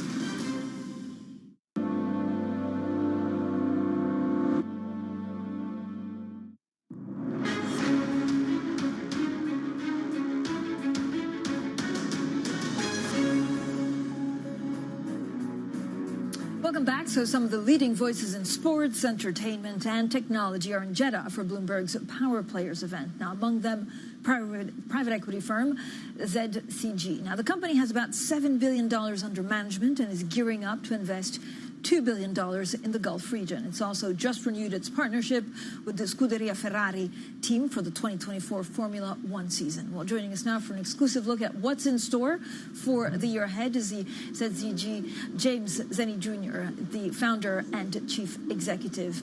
Thank you so much for joining us. I mean, there's a lot going on. First of all, your background over there in Saudi Arabia is frankly to die for. Give us a sense of where you're deploying the $2 billion that it's pretty nice that you've just raised. Where do you see the biggest opportunities in the region? Firstly, thanks for having us on, and to be consistent with the region, I'll say Sabah al-Khair. We've been pretty active in the region for actually a very long time. We have investors in the region. I've been traveling to the region for about 20 years, to be honest. The initiatives that we've have been discussing have been really an extension of our discussions with the Ministry of Investment here in Saudi.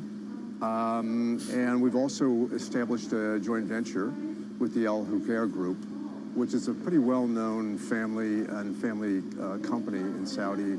I think they're based in 1975. Very well-known in retail, real estate, and they have JVs, to be honest, all over the world. So it's an extension of our discussions with the folks at the Ministry of Investment that JV came about. Yeah, I mean, there's so much opportunity in infrastructure. It feels like renewables, in tourism. Where do you see the biggest value creation?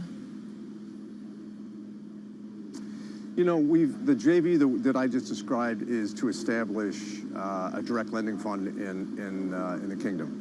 And we're also planning on investing through our portfolio companies into the kingdom as well, because we own great companies that would extend and transcend their brands, their operations here in the kingdom as well. But getting back to the direct lending fund, if you really look at the need for capital and solutions for small and medium-sized businesses in the kingdom, it just doesn't exist. Primarily because the bankruptcy and the restructuring laws were really just codified last June. Before that, it was not even a contemplation for third parties to come into the region. So the joint venture between ourselves and the Al Hukair Group is a great combination. You know, having them as a partner in the kingdom, having their network as a backer is great for us. We are establishing an office in Riyadh. We plan on adding up to 25 employees in the next 6 or 9 months. James, where do you see the biggest opportunities? So I was actually in Riyadh in the kingdom about 5-6 months ago, and this is an ever-changing society, a very young population. I know also there's a lot of focus on esports, on gaming. Where do you see how do you put the money to work in the kingdom? Aside from the joint venture on the direct lending side, I think it's pretty much across the board in industries that need solutions and need growth, and that's good for the kingdom, obviously. And many of these companies just don't have any financing at all, so providing them growth capital is key in our view. As far as on the private equity side, you know, if you look at the 2030 initiative in the 15 industries that they're focused on and growing in the kingdom, we line up, you know, very much consistent with that plan, and I think we overlap 11 or 12 of those initiatives. It could be consumer products, it could be hospitality, it could be restaurants, consumer brands, manufacturing. It could be across the board, frankly, and it's very consistent with the 2030 vision. You've just also re-upped your sponsorship with Scuderia Ferrari. I know we're on the eve of another big Grand Prix. Is F1, you think, the future for the region in terms of sports, or will it be, you know, football and some of the other ones? You know, I'm not going to comment on the football side of things, but I can speak to F1 to some extent. You're right, we did re-up our sponsorship with the Ferrari team. It's a long story how we got there, but we're very much aligned. It's a great organization. Benedetto Vigna, as you know, has done a terrific job. But as far as alignment here in the region, they very much have backed F1. They very much want to be consistent in supporting a venue. for F1. It's here in Jeddah now, but it's moving to Qiddiya. We actually just met with the Qiddiya folks on some of our brands just 2 days ago. So the kingdom is developing Qiddiya, and in the middle of Qiddiya is a brand new F1 track, which is going to be spectacular. Thank you so much for joining us, James Zenny Jr., their founder and chief executive of ZCG. Now, we'll have plenty more to come. We also talk about the Bank of Japan and China next. This is Bloomberg.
Tag on the product may read "Made in the USA," but the sign on the CEO's door often says "Made in India." I want a bank that shows me what I spend instantly. We're Monzo. Give us a go. See? I want a bank that can help me budget for the things I need, like a new leather jacket for Bingo. We can do that. Bingo's my cockapoo. Hi, Bingo. It's a real faff to sign up. It takes less than 10 minutes. Race you. You're on. Time's up. How'd you get on? It's a draw. Is it? We hear you, Bingo. You make Monzo Monzo. Handle American universities and later the business world. Meanwhile, the belief in India's ability to produce so many tech wizards is reinforced every year. Indians make up about 3/4 of the immigrants receiving. Welcome to the digital age. Are you struggling to stand out here? Don't worry. Meet Blue TV, who is your digital superhero. Blue TV is a multi-purpose online media network that also provides digital marketing services. We are based in Islamabad, Pakistan. We are expert in creative marketing, social media and digital marketing, search engine optimization, web design, page rank, and SERPs, video editing, recording and production. So, what are you waiting for? Pick up the phone and call or WhatsApp Blue TV on given number, or visit our Facebook page at facebook.com/blue.online.tv. With Blue TV, your business growth will be skyrocketed.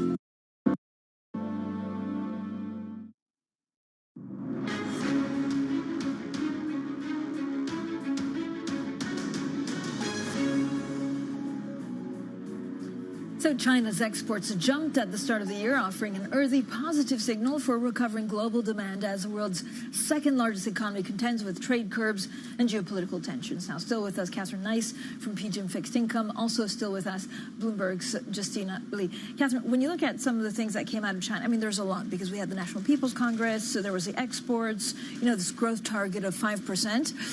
What does, I guess, deflationary pressures in China mean for the rest of the world?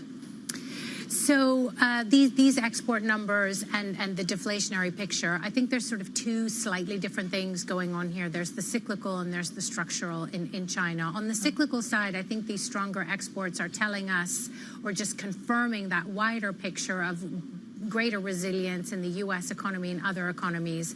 But clearly there are big structural factors happening in China, not least the slow bursting of an asset price bubble, which we know comes alongside with falling prices. And for sustainable growth in China, they've followed kind of export-led growth model. They've done an investment-led growth model. And what they really now need is a consumption-led growth model. And consumption demand is relatively weak, and that is feeding more into this deflationary pressure in China. And so there is this prospect that we could see this deflationary pressures in China bleed out and spill over to the rest of the economy. You're seeing it in goods prices. But frankly speaking, I think the Fed and the ECB, they're really looking at services price inflation when it comes to what's happening to their rates decision. And so this is sort of secondary, I think, to that bigger picture for rates. Catherine, we actually have some breaking news out of China, which I think will impact our world, that China is scrutinizing bond buying at some of the smaller banks as the market is soaring. And again, this kind of goes to just, the idea that over the past 18 months, it's been really difficult to predict some of the moves that policymakers have been put in place. Yeah, I mean, are exports and some of the good news, enough to sustain, some of the weaker parts of the economy? I mean, probably not. And I mean, we have seen the Chinese stock market stabilize a little bit. But I think for a lot of international investors, I mean, they were disappointed with what's coming out of the political meetings right now in China. Because I guess the few headlines we've gotten is, maybe we're going to get another reserve requirement ratio cut. And, the securities regulator vowed to clamp down on market manipulation. But I think for a lot of people, these don't really address the structural weaknesses in the Chinese economy right now. And, we didn't really get a lot of detail as to how they're going to reach the 5% GDP growth target. I mean, are they going to have more fiscal stimulus? How are they going to support consumption? And I think these are all still wide open questions. Catherine, what's your take on the BOJ? I mean, this is one of the most exciting markets right now. It is exciting, but I've almost moved beyond coming out of negative interest rate territory. I think that's pretty much baked in either this month or next month. And people are already looking beyond that and asking the question, could rates lift off above zero? Of course, the more resilient the U.S. economy is, I think the more pressure that puts on the Bank of Japan. And the other thing, which I think is just fascinating, is what is the Bank of Japan going to do on their balance sheet? So what we've seen from other central banks, we do now have a little bit of an overview and experience of balance sheet contraction. And there, I think what we've seen is it's happened earlier, it's happened faster, and the impact hasn't been zero, but it's been marginal in terms of contributing to tighter financial conditions. And so the question, I think, for us is the Bank of Japan going to follow that roadmap? Are they going to also start early, and are they going to start aggressively? And of course, their balance sheet is way, way bigger. Catherine, thank you so much. Catherine Nice and Justina Lee. We'll have plenty more, of course, on the markets. This is Bloomberg.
Okay, so you're moving in on me quick, distracting me with your fancy hands. I'm going to deal with your knight because this is really bothering me.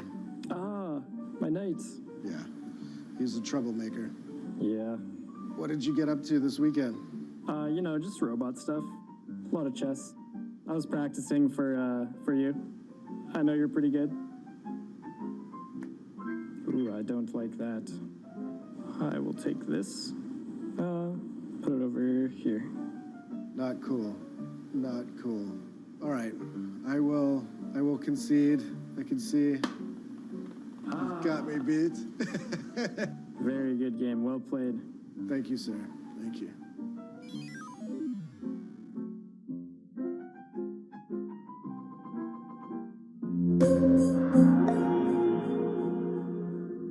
Business Week Radio, live weekday afternoons at 3 p.m. Eastern. We got a little bit of talking. But are you guys ready? Harnessing the power of Bloomberg Business Week, Carol Masser and Tim Stanovic bring you the latest news from the worlds of business, technology, politics, and more. How does the Fed play into this and what the Fed does potentially? This is so exhausting and this is so all-encompassing. Listen on Bloomberg Radio and streaming on YouTube and Bloomberg Originals.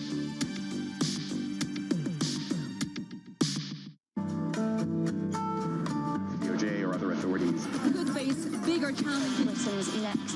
Was going to keep rate World Cup. This is a 3. As the economic picture does. The BOK is getting ready to make.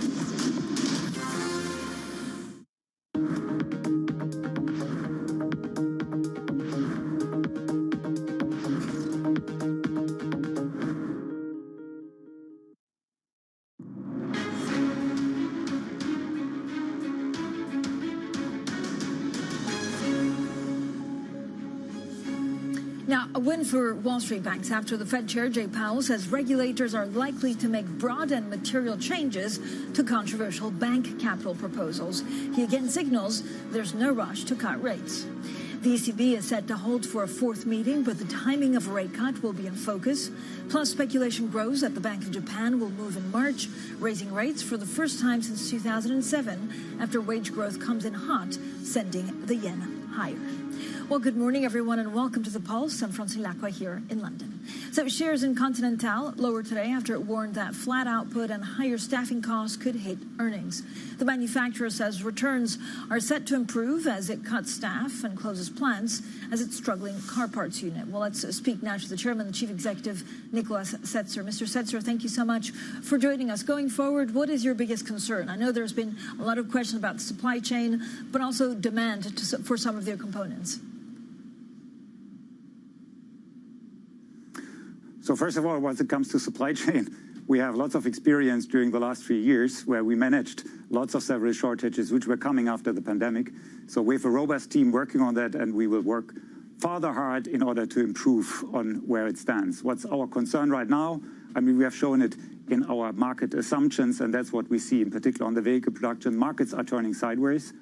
Automotive production is foreseen to be flattish on the global scale for this year. Looking on industry markets where our ContiTech sector is mainly dependent on, there is a muted market so far, and we have seen tire replacement markets. They have been as well in negative territory in the last year, in particular in the second half. So the market is flat, will not provide tailwind, which means even more that we have to work on our self-help program. We have to get more efficient and effective, and we have to get our costs down in order to further improve our margins in 2024. Yeah.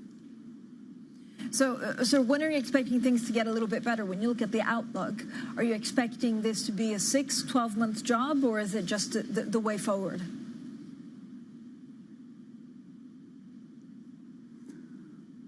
So how the markets will develop, we don't know. So what we can see is from the predictions that in particular the automotive market is supposed to only grow slowly over the next 5 years. That's why we have announced on the Capital Markets Day that we have measures in automotive on the administration side where we are getting more lean and more fast, where we work there and create savings and getting our costs down. On the R&D side, getting more effective from the about 12% R&D to sales rate, where we are on a single digit, and we have on the operational excellence many measures in all sectors in order to improve on our own, given that markets are like they are. Give me a sense of, I know there's been a little bit of disappointment, actually, that there's been fewer demand or fewer sales of EV cars. Does it mean that you're redirecting your spending into older technologies? We spun off our powertrain business in 2021 in September, and in the meantime, our portfolio is independent from the engine used in the car. So we will further work on our new technologies, be it autonomous driving, where sensors don't care so much about the engine. They are on each platform and used displays the same, and as well the tires, where we have strong homologations on both areas. On the EV part, with the homologations with the 10 largest EV manufacturers, as well as on the ICE. So we are independent, and we are serving the market, whatever the market development will be in terms of combustion or ICE or electrification. I know you've also started a review on some of your sites in Germany and elsewhere. How much cost cutting or how many plant closures are you potentially looking at? So on the plant and manufacturing side, we already started a transformation program in 2019, which develops then over 10 years. So this is basically done and has been done, though it's a longer program. What we have announced now on our Capital Markets Day in December is that we further work on our structure, such as in administration jobs or on the R&D side. And there, in 2025, on the administration side on automotive, we are planning to save 400 million euro on that side. And on the R&D side, as I mentioned before, we want to get from the 12% R&D to sales, where we are right now, down to the 9%. Therefore, we will reduce as well positions on the R&D side, while at the same time, with the new technologies which we are bringing on the market, which are desperately needed, we grow our business. I think your chairman in December was also saying that you were pretty much open to anything to try and fix the auto unit. How radical would that be? Would it also be actually selling parts of it off?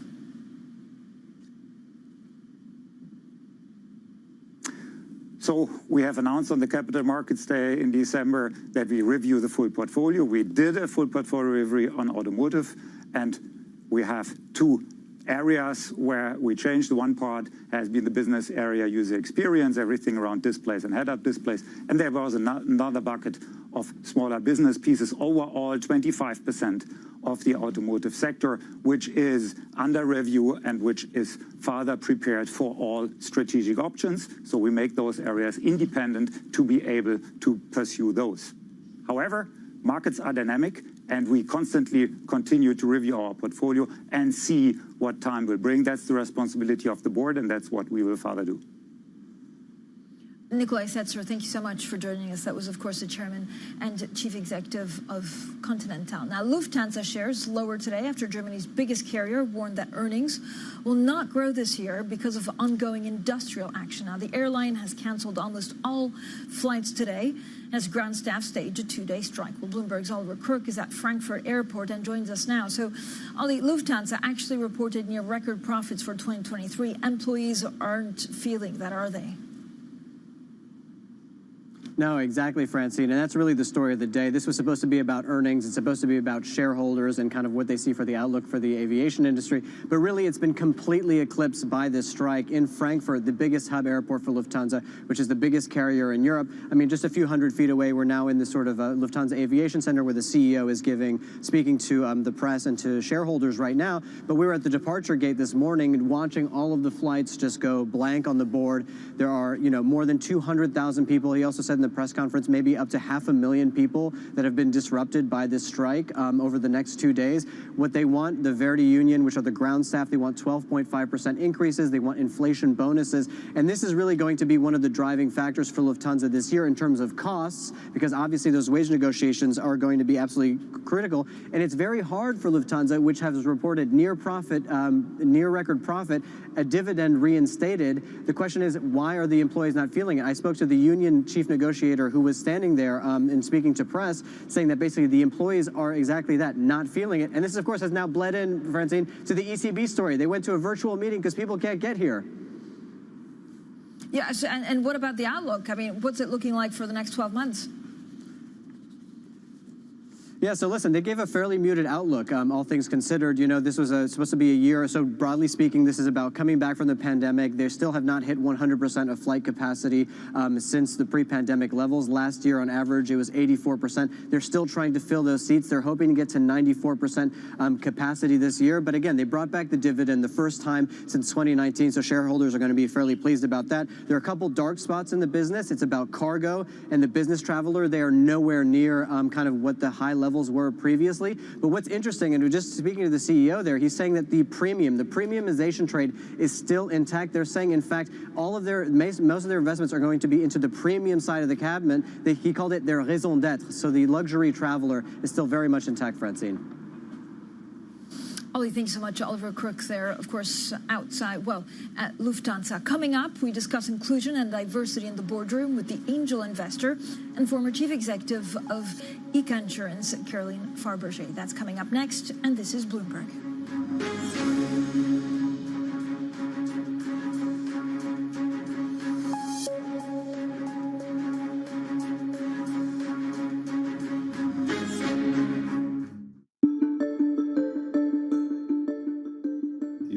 Is as safe as it was when you were in the government? It's not as safe as it was. Crime is clearly rising. I mean, it's not back to the dark old days of, pre-Giuliani in the early 90s. But we got to be careful because safety is the foundation of everything. And so I know the current mayor is committed to reducing crime. But we're going to have to be incredibly aggressive in making sure that crime does not increase. Are you involved any longer in New York City matters, or your advisor? Yeah, the mayor and governor actually asked me to co-chair a panel or a task force on reviving the commercial districts throughout the city. So I've been in the middle of that.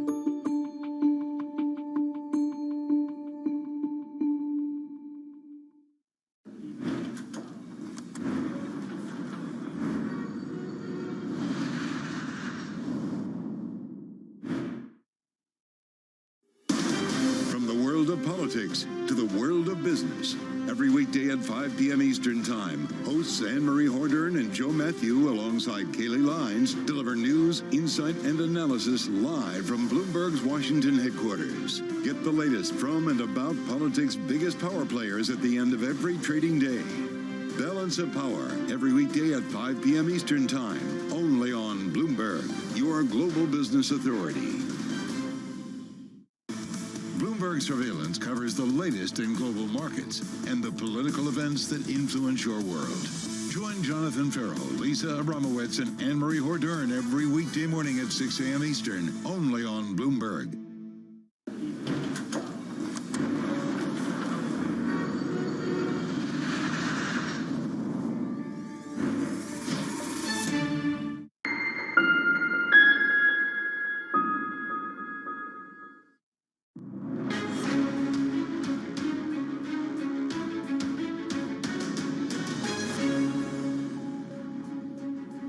Welcome back. So it's being called the end of a watershed moment for diversity in the U.S. workplace. Wall Street firms, including Goldman Sachs and Bank of America, are now making some programs meant for people of color and women open to everyone. It comes against the backdrop of conservative criticism and pockets of resentment amongst white employees, and many executives are now moving to head off accusations of reverse discrimination. Now, beyond Wall Street, Zoom has cut its internal team for diversity, equity, equality, and inclusion. Amid broader layoffs, Tesla has also removed language about minority workers from a regulatory filing. Here in the UK, the benchmark FTSE 100 reportedly set to lose one of its few female chief executives. Sky News reports that Katie Bickerstaff is planning to step down as a co-chief executive of retailer Marks & Spencer. In 2022, she became the first female co-chief executive in the company's history. Now, FTSE 350 companies have improved, though, gender diversity, with 47% now meeting requirements set by the Financial Conduct Authority. That's up from just over 30% at the beginning of 2023. Female directors are still rare in the most senior board roles, with female chief executives at just 8% of companies. Well, Bloomberg Intelligence also says a lack of progress suggests that companies are more focused on complying with quota requirements, adding female directors to roles with less seniority than promotion into leadership positions. While my next guest says she has a singular take on gender equality equality issues in the corporate world. Well, Caroline Fabergé is the first senior business leader in the Nordics to speak openly about her gender transition. Caroline was previously the chief executive of the insurance arm of ICA, a major supermarket chain in Sweden, and is now a non-executive board director of several firms, including a leading Scandinavian insurance broker, Max Matheson. She once said that she lived undercover as a man for 50 years and says her transition has made her more inclusive. So Caroline,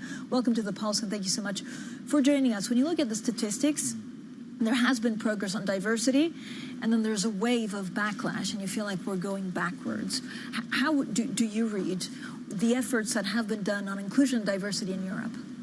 I think that we have failed to communicate the business value of having diversity on all leadership levels. Unfortunately, the matter of diversity has in many cases ended up in the sustainability box or the ESG box and seen as a soft HR issue. But it is actually a hardcore business issue to ensure that you have a breadth of diversity of views and experiences in decision-making settings at the highest executive levels. That drives businesses forward. But, Caroline, how do you make sure that this happens? I mean, again, there was a number of big chief executives that actually also had their paychecks tied to diversity and inclusion. And because of some backlash in certain parts of the world, then that is no longer the case. So what's the incentive?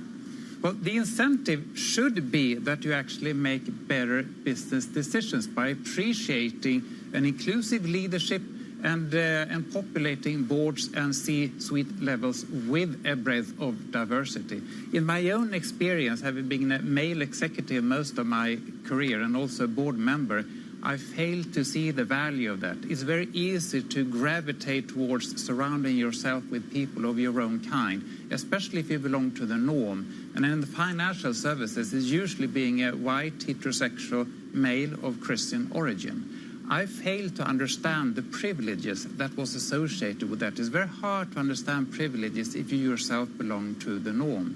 Switching my management style to an inclusive one, surrounding myself, and more importantly, listening and appreciate the value of diverse perspectives, in my experience, made better business decisions, reducing business risks, and led to better corporate governance. We need more shareholder pressure to ensure that breadth of diversity. So does it have to come from shareholders? And again, we know, for example, of advertisements or even lawyers having to pitch with a diverse team. Otherwise, they just don't get the job. Yeah. And I'm very happy to see that many purchases of professional services put demands on having diverse delivery teams. Because in my experience, diverse teams perform better. So pressure from customers, pressure from shareholders, and also from the new generation. New graduates expect to be included on their terms, that they don't conform to norms as much as I did when I joined financial services 30 years ago. But Caroline, there is an understanding that actually the Nordics are way better than us in terms of, equal pay, in terms of paternity rights, but it's not all rosy also when it comes to diversity. No, absolutely not. And it's not all good to be at the high end of the ranking, because that makes us in the Nordic field that maybe we don't have so much more to do. Yes, we do have, because there are so many aspects of diversity. It goes way beyond gender. It goes to ethnicity, functional variation, religious beliefs. But actually see it as a hardcore leadership trait, to surround yourself with diversity of views and then making the best value of those, because you can bring those uniquenesses to life, making better business decisions, reducing risks in implementation, and make you more relevant for your customers, showing up with diverse teams. Yeah, again, it's something that we often write about on Bloomberg, right? That a diverse team makes business decisions easier and better. Yes. It's difficult to show the metrics on a month basis. Are there actually data points that you would point to say, like, look, you need to hire better, more diverse, because actually you just have better revenues? Well, there's no shortages of surveys out there made by prestigious firms showing that there is, in fact, a correlation between diversity on the highest executive and board levels and financial performance. But is there a causality? In my experience, yes, there is such a causality. And I've even read reports on that also, showing that boards with female directors actually do perform better. Why? Well, in general, female board directors are better prepared for meetings and are less prone to conform to norms, that you should not rock the boat in a discussion, but actually have higher integrity in questioning decisions that might not be good for the shareholders. A lot of the big debates are now around algorithms and AI and the fact that actually there's a innate bias because you're looking at data of in the past to basically forecast the future. What's the right way to deal with this? Well, you need to be very careful how you train these AI models, because if you only train the models with the data that you have accumulated from the past, you will very easily just replicate the past into the future. So you need almost to reset these models when you populate them with data, so that you can create a much more even playing field going forward. So be very careful when you train your models. Select the data. Caroline, I was also having a conversation actually with your next chief executive on, inclusivity, diversity. We're talking about climate change. And he reminded everyone, the audience that was there, that, it's very difficult in France and other European countries to even collect data about the employees that you have in terms of gender and diversity because of very old laws. So again, if you're in one of those countries, what's the best way for a chief executive to understand the workforce, to be able to support them rightly? Well, don't fall into the trap of just measuring what is easy to measure. That was my mistake as a male CEO. I made sure I had 5 men and 5 women in my exec team. Yes, the women were legal, HR, risk management and compliance, and the guys were the business line heads, but I thought I was home free. That is not the thing. The thing is inclusiveness in the culture, where everyone feels that they belong on their terms. And you only know that if you ask them. You have deep employee surveys, and then you, as a CEO, remove your own ego from the equation. Start to pay genuine interest in what the uniquenesses everyone on your team can bring to the table, and you can bring those uniquenesses to life in your business decisions. So be less preoccupied with yourself and your own strong views. That's hard, because that's usually a quick road to become a CEO, to be overly confident. But you will be more successful as a CEO by listening and taking into account other people's views on your team. You're going to the kind of the DNA, the culture of a company. How difficult is that to change? Even if you're a chief executive and you want to change it, you have to make sure that it permeates through everyone in the organization. Well, first of all, it's a cultural thing. Culture needs to be driven from the top, especially from the CEO level. And the CEO needs to have an understanding that D&I is not about doing good for other people or ticking the box sustainability. It's actually becoming an even better leader yourself. So when I talk to male CEOs, I talk to their egos. That is usually the way to actually reach the hearts, and say that you, Mr. CEO, you can become a much better leader if you learn this inclusiveness thing. Actually surround yourself by people not of your own kind, and then start listening to them. You will make better decisions, business will prosper. Thank you so much, Caroline Faber-Gervais, with a very important, extremely important conversation, especially ahead of International Women's Day tomorrow. Coming up, the Fed is in focus after comments from the chair, Jay Powell. And of course, we have a rate decision here from the European Central Bank. So yes, we'll talk central banks next. This is Bloomberg.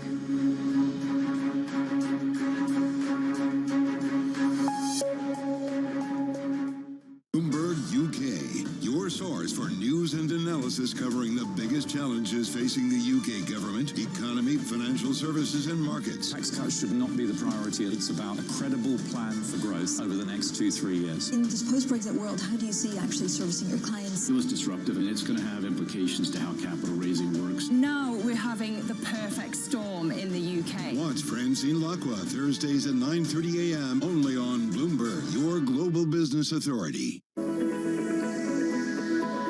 Japan's critical role in the global economy is changing as the world recalibrates.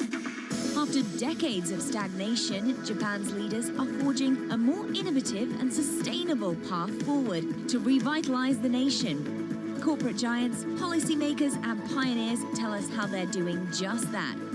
Every week on Japan Ahead, right here on Bloomberg Television. BSO Now is your online home for weekly Boston Symphony Orchestra and Boston Pops performances. See new concerts that go behind the scenes, plus acclaimed archival concerts. Visit bso.org/now, where the music plays on. BSO season sponsor, Bank of America. From the world of politics to the world of business, Every weekday at 5 p.m. Eastern Time, hosts Joe Matthew and Keely Lines deliver news, insight, and analysis live from Bloomberg's Washington headquarters. Get the latest from and about politics' biggest power players at the end of every trading day. Balance of Power live around the world every weekday at 5 p.m. Eastern, only on Bloomberg Television. Context changes everything. From our studios in New York and San Francisco, our expert hosts of the data and analysis about the companies you know and the startups to watch, plus the interviews you don't want to miss. Watch Caroline Hyde and Ed Ludlow on Bloomberg Technology, the only daily business show dedicated to tech, right in the middle of the trading action. 12 p.m. on the East Coast, 9 a.m. in the West, only on Bloomberg Television, your global business authority. Business Week Radio, live weekday afternoons at 3 p.m. Eastern. We got a little bit of talking. Come on, are you guys ready? Harnessing the power of Bloomberg Business Week, Carol Masser and Tim Stanovic bring you the latest news from the worlds of business, technology, politics, and more. How does the Fed play into this and what the Fed does potentially? This is so exhausting and this is so all-encompassing. Listen on Bloomberg Radio and streaming on YouTube and Bloomberg Originals.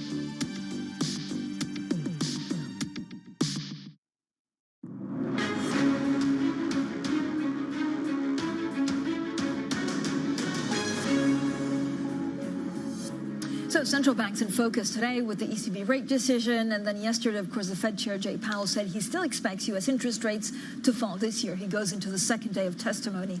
I know one person glued to the screen like me is Ven Ram from Bloomberg's MLive team. Ven, I love reading all of your predictions, but what was your main takeaway from the Fed, from Jay Powell yesterday, and what it means for the next meeting? Morning, Francine. I think that, what we saw yesterday was that Powell is not willing to throw in the towel yet on the rate cuts that the markets are expecting. I think that, the markets are kind of underpricing the risk that we would get a more hawkish dot plot later this month.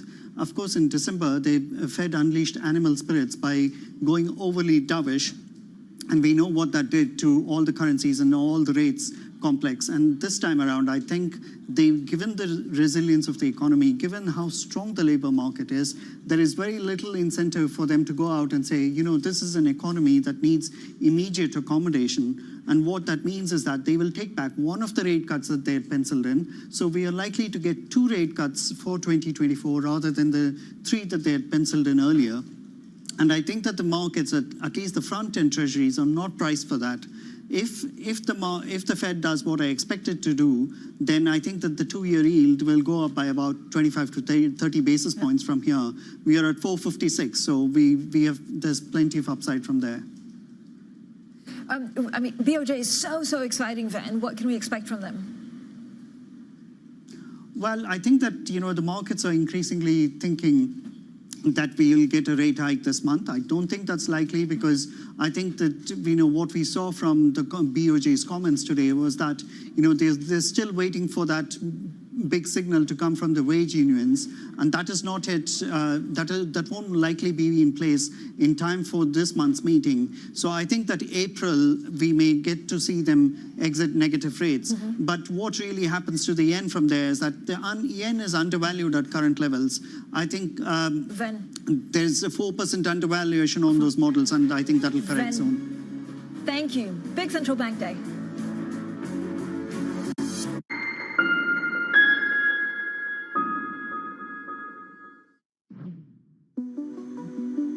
DHL is sending a consistent message with its investments. The company spent 123 million euros to upgrade its logistics centre at the Cologne Bonn airport, designing it around key strategic goals.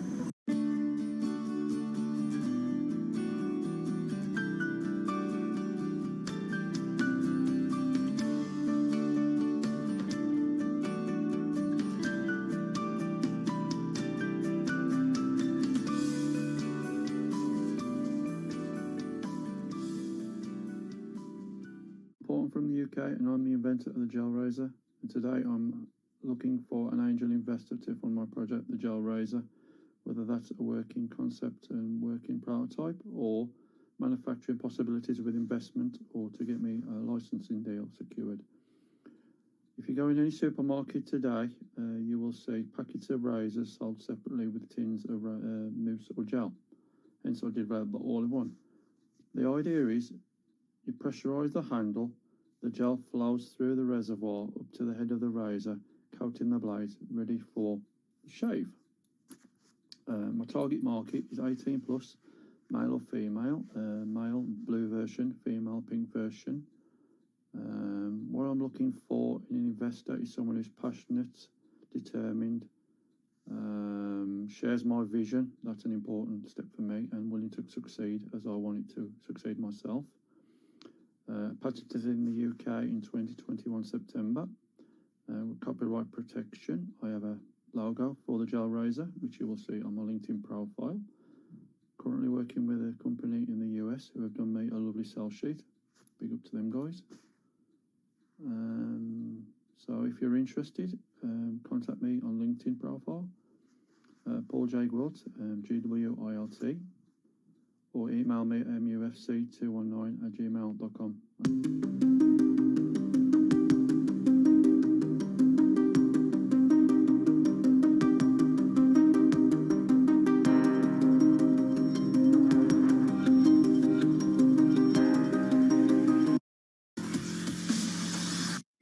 Are facing some tough challenges. Higher living and education costs and wages that aren't keeping up with inflation are making it harder for them to support themselves. And they're relying more on the bank of mom and dad. A new bank rate report shows nearly 70% of parents with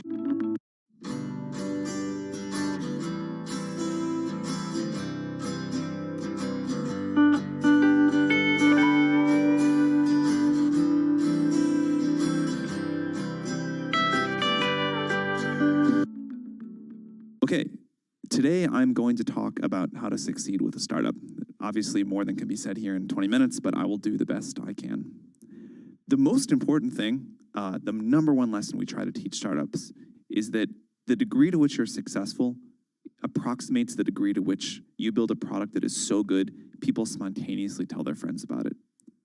Startups always ask us for the secret to success. They always want to believe it's something other than this, because this is really hard to do. But this is it. If you can build a product that is so good, people spontaneously tell their friends about it, you have done 80% of the work that you need to be a really successful startup. If you think about the most successful companies you know, Google, Facebook, whatever, you probably found out about them because a friend of yours said, you got to try this, it's great. So this is the bar. Something that people love so much they tell their friends about it. One important indicator for a product like that is a product that's simple to explain and easy to understand. If you can't explain in a few words what you do, and if at least some people don't say, oh, that's pretty interesting, that's usually a mistake. It's usually a sign of unclear thinking or a need that is not big enough.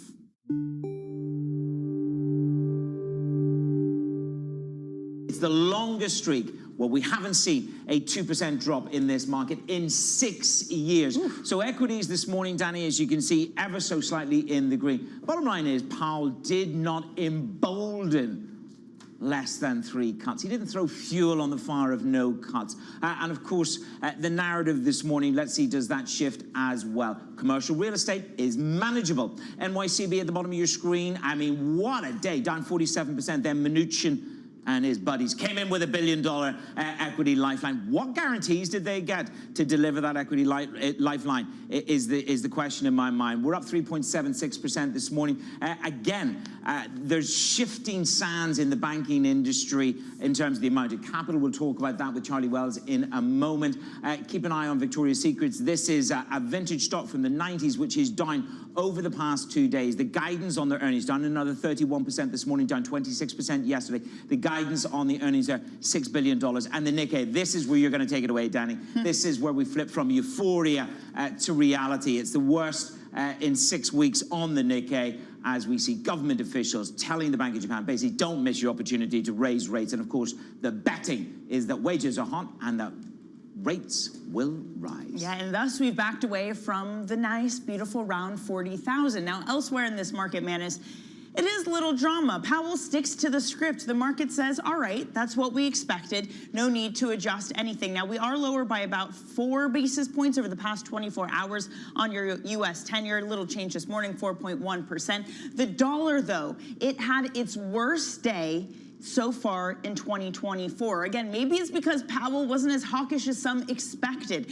Perhaps it was this buildup, this fear, and you get this relief that the tail risk of something like hikes, well, at least that's certainly gone. But yes, Manus, here is the story of the day. It is the yen. At one point, weakening more than 1% versus the, strengthening, I should say, more than 1% versus the dollar. At the moment, we're at 147.96. So yes, we had wages coming in 2% year over year. That was more than expected. 2-year yields then jumped to their highest level since 2011. And Manus, adding to that, we had several BOJ officials say that a rate increase in the near term, that is something that they would support. Well, that's manifest in the swaps market. The probability of a rate hike at the March meeting spikes up to 77%, or in the 70s, I should say. You're seeing that yen strength is pervasive, not just against the dollar, but also against the euro. Similar kind of moves there. You see euro-yen trading 161.28. So finally, the widowmaker trade, as we call it, could come into a actual payout moment. Yeah, and so here you see the odds for a March bet. 7.8 is what it's currently priced in. So, I mean, fair to say about a 78% odds that they will indeed hike. Let's take this now to Banu Buweja. He is the chief strategist at UBS. Banu, now that we have these wage numbers that were around 2%, is it now or never for the BOJ? Do they miss their window of opportunity if they don't hike this month? There is a window of opportunity, but I think the BOJ can actually wait for more data on wages. Remember, shunter negotiations, we're going to get a lot of data around 15th of March, and then we're going to continue to get data on wages from for small companies. So there is a decent chance that they hike in March, but I think there's a slightly greater probability that they hike in April. So I don't think there is a window for the BOJ, but I don't think that window is limited to days or weeks. I think that window is basically Q1, Q2, because beyond that, as the Federal Reserve begins to get dovish, if the U.S. economy begins to weaken, then it may be quite hard for the BOJ to raise rates quite aggressively at that time. But I don't think this is necessarily a March call. The market is now pricing in, as you guys were speaking about, March, but I think this is more likely an April call for the BOJ, because I think they would want to see a little more data. Remember, the economic data for Japan till recently has not been that strong. PPI has not been that strong. Consumption has not been that strong. So they would want a little more evidence, we think, from wages to hike. And so we think it's April rather than March. But then the question is, how far do they continue?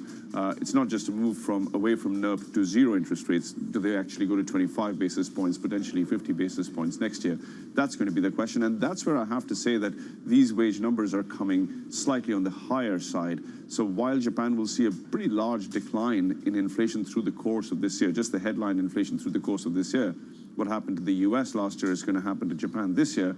As wages heat up from here, you could actually see the BOJ following through later this year in Q4 and potentially also in 2025. Banu, good morning. Therefore, our guest 10 days ago suggested that the risk for the FX market was that it was a one and done move by the Bank of Japan. If I extrapolate what you were saying, yes, we've got slightly ahead of our skis this morning. Yen is bid.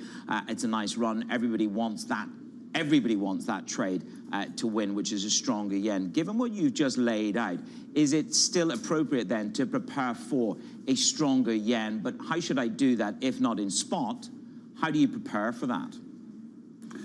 I think you should be doing that, and until recently, and even now, the options are quite cheap. This skew is still one that suggests that you could actually get long through the options trade, and I do think you should be getting long the yen. So we think this could be getting towards 130, 135 over the next 6 to 12 months. It may be bumpy, but it could be a 135 to 130 trade. But I have to say this.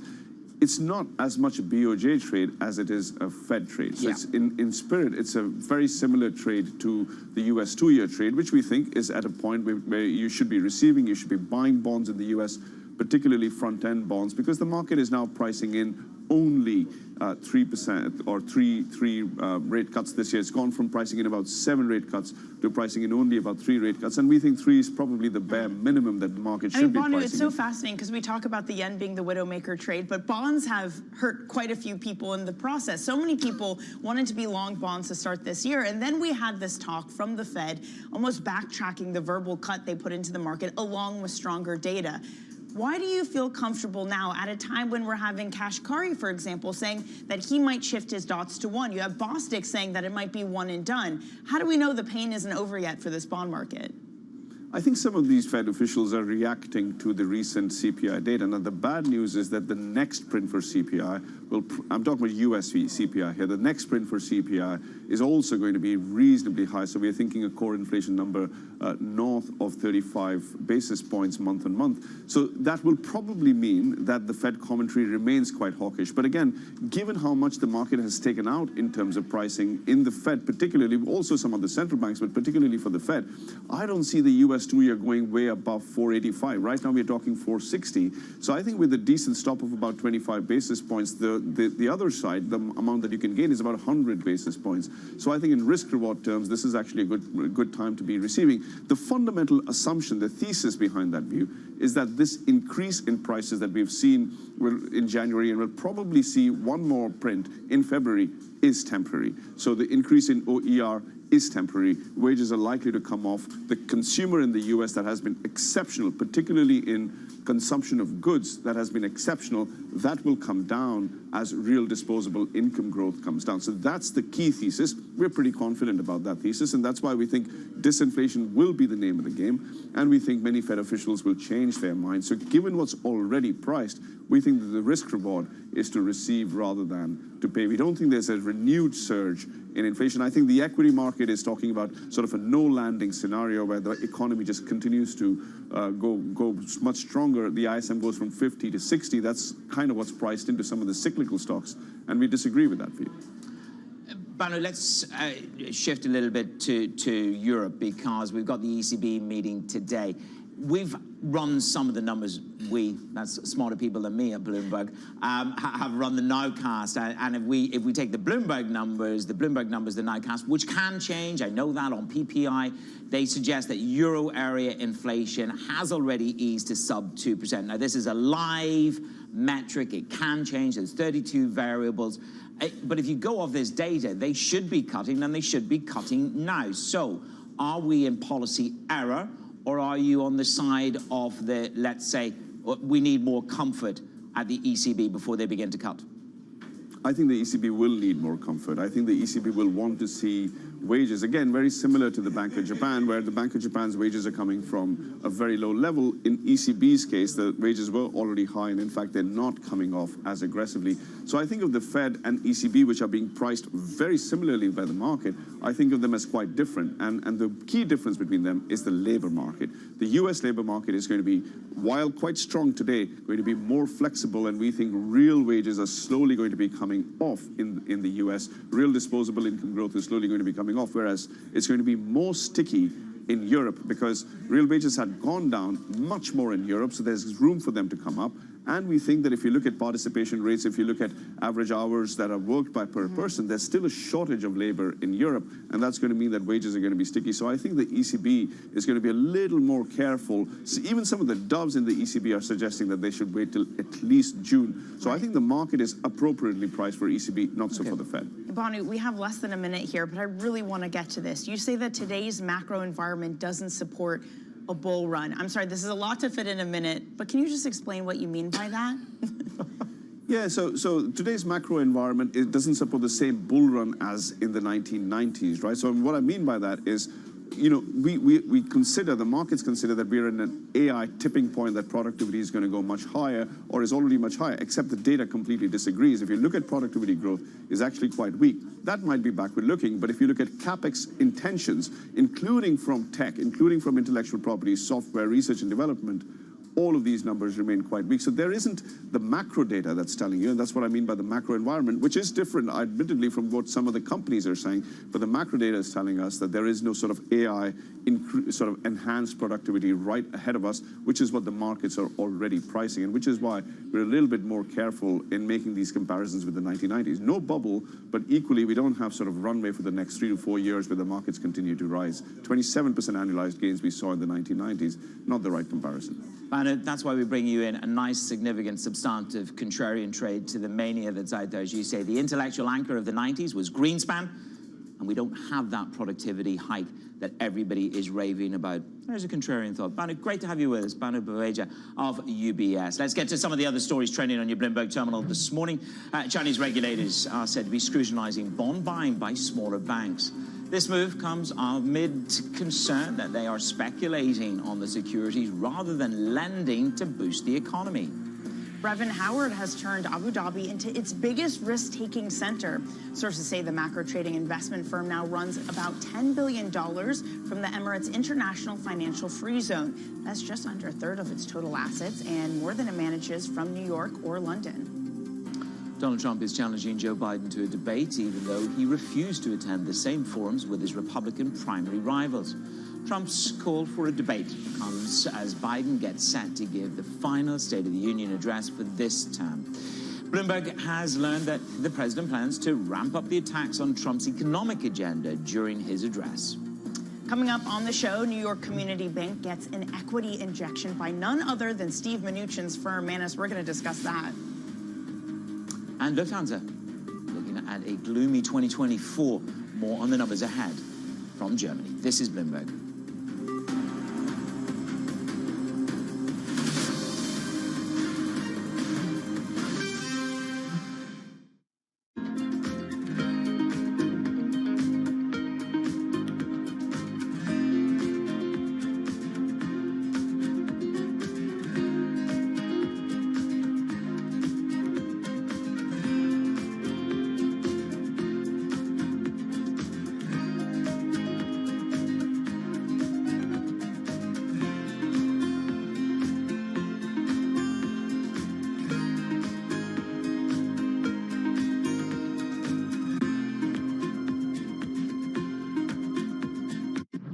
For the first, call it 18 years at Chipotle, this was you come into Chipotle along the line, you interact with the crew, and you customize your meal.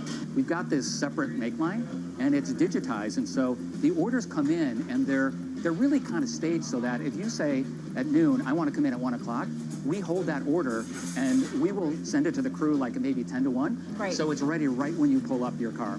How do you manage these kind of two different staffing needs, right? And Yes. making sure you have the right amount of people Yes. at the right time. We spend a lot of time projecting sales. A lot of it is, it's part art, part science. We're trying to bring more science and more AI into it. Because if you get the right sales projection, then you know exactly what your staffing needs to be. So if you get the sales right, you can get the entire restaurant staffed perfectly. With just a couple people, our average restaurant now does about over $1 million per restaurant in digital sales.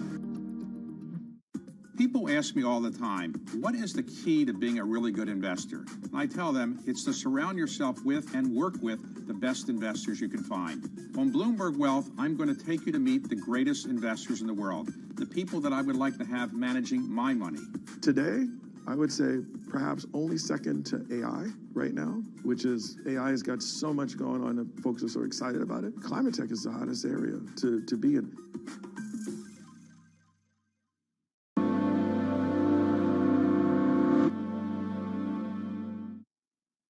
Today, as the border, the economy, and the November elections dominate the headlines, President Biden will deliver his State of the Union address. Balance of Power's Joe Matthew and Kaylee Lyons will bring you live global coverage starting at 8:30 p.m. Eastern. Bloomberg, context changes everything.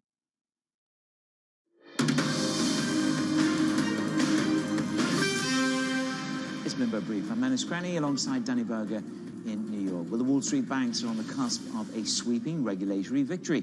That's after the Fed Chair Jerome Powell signaled officials would scale back their plans to make them hold more capital. He testified before Congress yesterday. I do expect that there will be broad and material changes to the proposal. I'll add that I'm confident that the final product will be one that does have broad support both at the Fed and in the broader world. This would be a thoughtful, deliberative process. It's more important that we get this right than that we do it fast. Joining us now is Charlie Wells. Charlie, I mean, this actually, if you go under the hood of this is where he really made news relative to his rates testimony. And he's almost like going head-to-head with Barr, isn't he?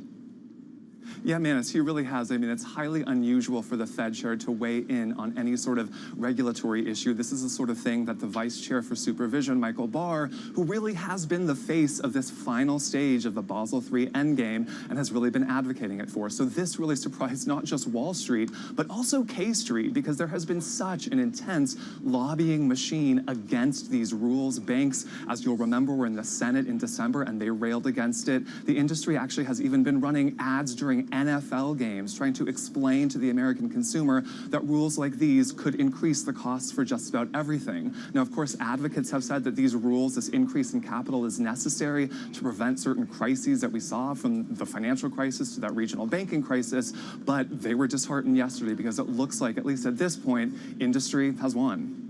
Well, when it comes to any of the banking crises, Powell says it is manageable, and maybe NYCB got a little bit more help in it being manageable. I'm just looking at the day NYCB had yesterday. Charlie, at one point, it was down 47%, and then at one point it was up 36%. Was Steve Mnuchin coming to the rescue?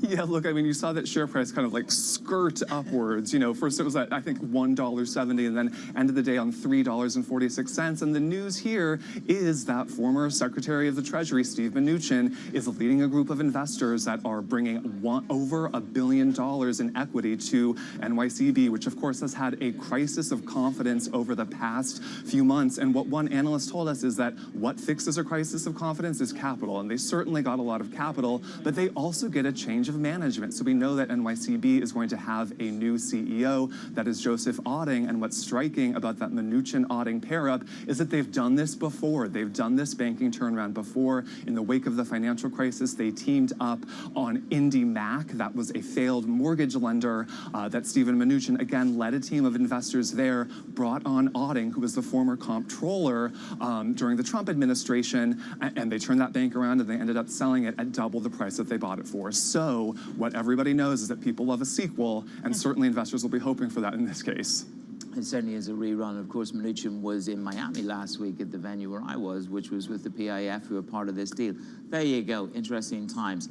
Now, look, what does this huge equity raise mean for the existing shareholders? I mean, I presume a significant dilution. Certainly significant dilution. I mean, market cap of NYCB is about $1 billion, and they're getting an equity raise of about $1 billion.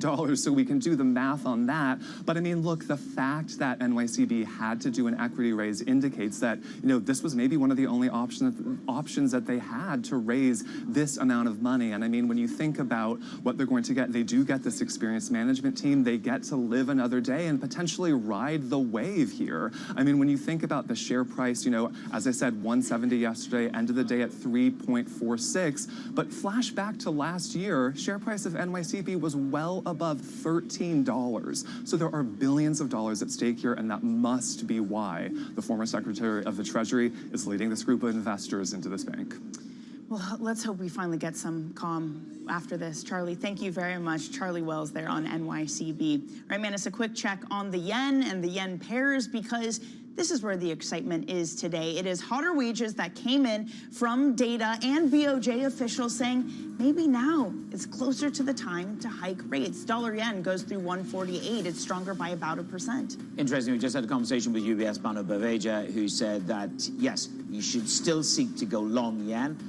Long yen could be to 130, 135, do it through options. Euro yen on ECB day, it's going to be an interesting one. The debate is if and when the Bank of Japan moves, do they move by more than one hike? And he thinks it's going to be later than March. So much for your 77% probability of March. I mean, he thinks they could follow through in 24 and through 25. So maybe the Widowmaker trade is back in vogue. Lives again.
The EU is one of the largest and wealthiest consumer markets in the world, and there are very few global companies that can afford not to trade.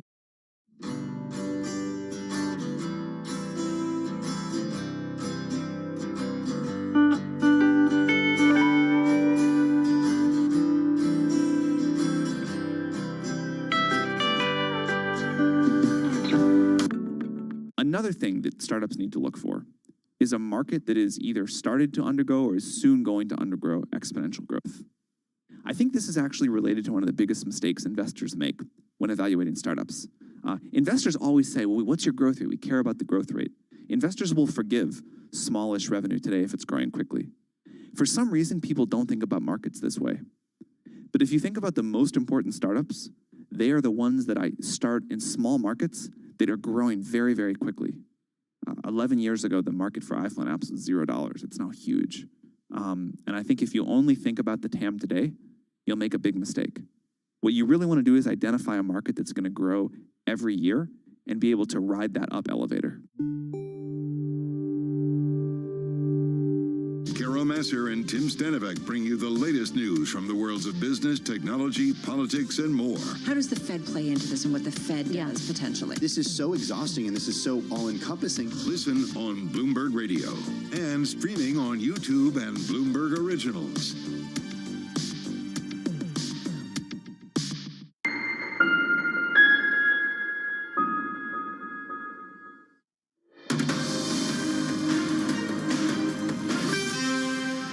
It's Bloomberg Brief with Danny Berger and Manus Cranny in New York. Manus, we've got some news in the past 12 hours on Deutsche Bank. They're going to be cutting their bonuses by more than 10% for some in the investment banking, but it's all about this deal slump, the slowdown in trading.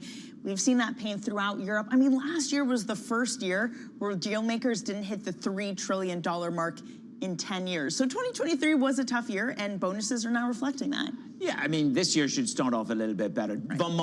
James Van Molk, he's the CFO. We speak to him regularly. He did warn in January that 2023, it was a difficult year. If you look at the investment bank, revenue was down 9%. The advisory business slumped by nearly 40%. So that's why these bonuses, by the way, overall, the bonus pool is down by 5%, but the pain trade is if you are in the investment bank. But this is the risk, right? Because all of them are talking about, hey, 2024 is getting off on the front foot. It's going to be a good year. But what happens if you've just cut bonuses for everyone and you have this dissatisfied group that may want to leave right when you need them? Let me tell you from painful personal experience, which is if you are a rainmaker and you deliver the revenue and you write the tickets and you do the deal, you know who you are.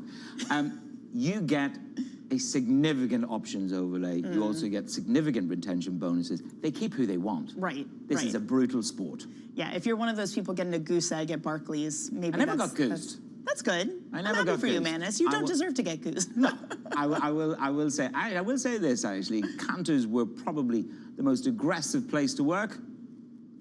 There you go. But if you deliver, there you go. Well, maybe Bank of America traders also getting a good ride for the iBank investment banking. They're going to grow 15% from a year earlier, the CFO said at the RBC Capital Markets Conference. Indeed. Coming up, we're going to dig into the ECB. It is ECB Day today.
Venture capital.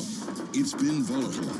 From bank crisis anxiety to AI exuberance, Caroline Hyde and Ed Ludlow chat with the biggest names about the latest tech trends. Is AI going to dominate the earnings narrative for this sector this week? I think we're seeing opportunity and potential platform shift that we haven't seen in a long time. If you're a company today and you're not embracing the changes that are taking place with AI, you're going to be behind. How do you prove to the investor base that you haven't just tacked on AI to make yourself sexy? It's very hard to differentiate if you're not experienced with AI. The startup stories. We think this is a watershed moment for technology. Certain categories are more exciting than others. Right now, obviously, generative AI is a category that is very exciting to startup founders, customers, and venture capitalists as well. So what we are seeing is a new area of opportunities for new founders to come and change the industries that matter. And the real talk on realistic valuations. Some of the best opportunities are sitting right in front of us. How do you discern which ones are good on the marketplace right now? I think founders have woken up to the reality that taking on more money at higher terms doesn't necessarily play to their benefit in the long run. How do you actually invest? Follow the VC money on Bloomberg Technology, the only daily business show dedicated to tech right in the middle of the trading action. 12 p.m. on the East Coast, 9 a.m. in the West, only on Bloomberg Television.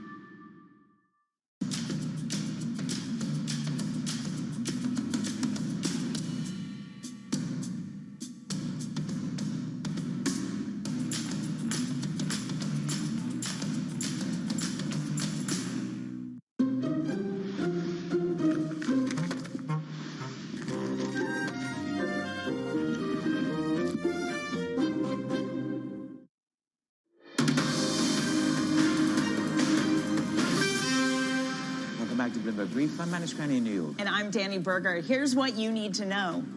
Yen rallies on speculation the BOJ will move in March, while the ECB is set to keep their rates steady for a fourth meeting. Meanwhile, on Capitol Hill, Powell reiterates the Fed is in no rush to cut and signals changes to contentious banking rules. Now investors wait for day 2 of testimony. Plus, NYCB gets $1 billion lifeline and a new CEO. Well, you'll have the check on NYCB for us. What a volatile day, and maybe it did move this bond market a little bit. I think it pretty much did. I mean, if you just look, run for cover when you see a stock down 50%, nearly 50%, tin hat time. And there we got yields down by about 4 basis points yesterday. We're a little moved, though, this morning. Maybe the thought process also is no surprises from Powell. We didn't get anything hawkish from him. He wasn't talking about one rate cut. He wasn't talking about the dots not being accurate at this point anymore. So you get yields at 1.4%. Again, that's about 4 basis points lower than yesterday. Not much movement this morning. The dollar, though, huge movement yesterday. Its worst day since 2024. And again, that seemed to be off the back of Powell. He's not hawkish. So you can have this sigh of relief that maybe it's found homeostasis. Maybe we're settling back down at the level where there's no threat of higher rates or even potentially less cuts. Meanwhile, dollar again, dollar weaker by the yen, about 1%. We've gone through 148. Hotter wages when it comes to data in the for the BOJ. The rate cut bets are now set for March, hike, I should say, for March. Too many cuts out there. And we're just talking to Banu Bueja of UBS Manis, who said that 130, 135 is the area he'd be targeting for dollar yen. You've raised the intellectual game on this show, homeostasis. We'll have to go and have a look at the OED. A little bit of science this morning. On the Bloomberg terminal. Stocks are eking out the tiniest of gains. The chairman, Jay Powell, says the commercial property situation in the United States is indeed manageable. And to that end, if you want to understand volatility, have a look at NYCB. Down it went by nearly 50% to be raised higher and indeed change the direction for the bond market. This morning we're incrementally higher, but we did turn it around as they get $1 billion of a lifeline from Steve Mnuchin and a number of other parties. Tech this morning up 0.25%. Perhaps the bigger news across the industry is what Jay Powell had to say about bank capital and maybe changing on that. I want to go straight to the Nikkei. This flips from euphoria, breaking the 40,000 level. We're back below that. So we flip from euphoria to reality as we grapple with, will the Bank of Japan move in March? 77% probability of that. But we just had Banu Bueja with us saying it will be later than the market anticipates, much, much later. And indeed, you've got a whole host of voices telling the Bank of Japan, get on with it. Don't miss your window. Look, it's closing. Yeah, and there you go. There goes the trade of the season of stronger Nikkei. Now, the other trade of the season has been tech, and I thought on this note, Banu was also very fascinating because he talked about the idea there's no bubble, but the macro environment is not favorable for a bull market run, specifically on productivity, because so many people think AI is here to save us, and that's why stocks continue to set new highs. But Banu says, wait a minute, it doesn't actually contribute as much to productivity as we think it does. No, he reflected back to 1995 to Alan Greenspan when there really was a paradigm shift in productivity. He would say that this is not the scenario in 2023, 2024, and that is a very contrarian view to everybody else who's come on the set and extolled the virtues of Mag 7, AI, and what it will do for the economy and for productivity. And companies who are cutting jobs like never before because they say AI will be the year of operational efficiency. Okay, Manus, let's pivot. Let's talk about the ECB because it is ECB day. They're set to hold rates for a fourth meeting today, but new projections should boost the case for cuts later this year. Joining us now outside of the ECB, or in the ECB, I should say, is Bloomberg's Alessandra Migliaccio. So Alessandra, I guess it's what? No change today? That's what we're watching out for? That's right, yes. We're here in Frankfurt, and we're here, but not all the Governing Council members are here because of strikes in Germany. Actually, part of the Governing Council will be connecting in from remote. So that's an interesting factoid there for you. It might make the discussion a little bit different. But yes, no change today. They're going to be looking at data. They're going to be looking at numbers on inflation, on the economy, to see if, you know, they're doing their job correctly, they're respecting their mandate to really bring inflation to that 2% level that they need.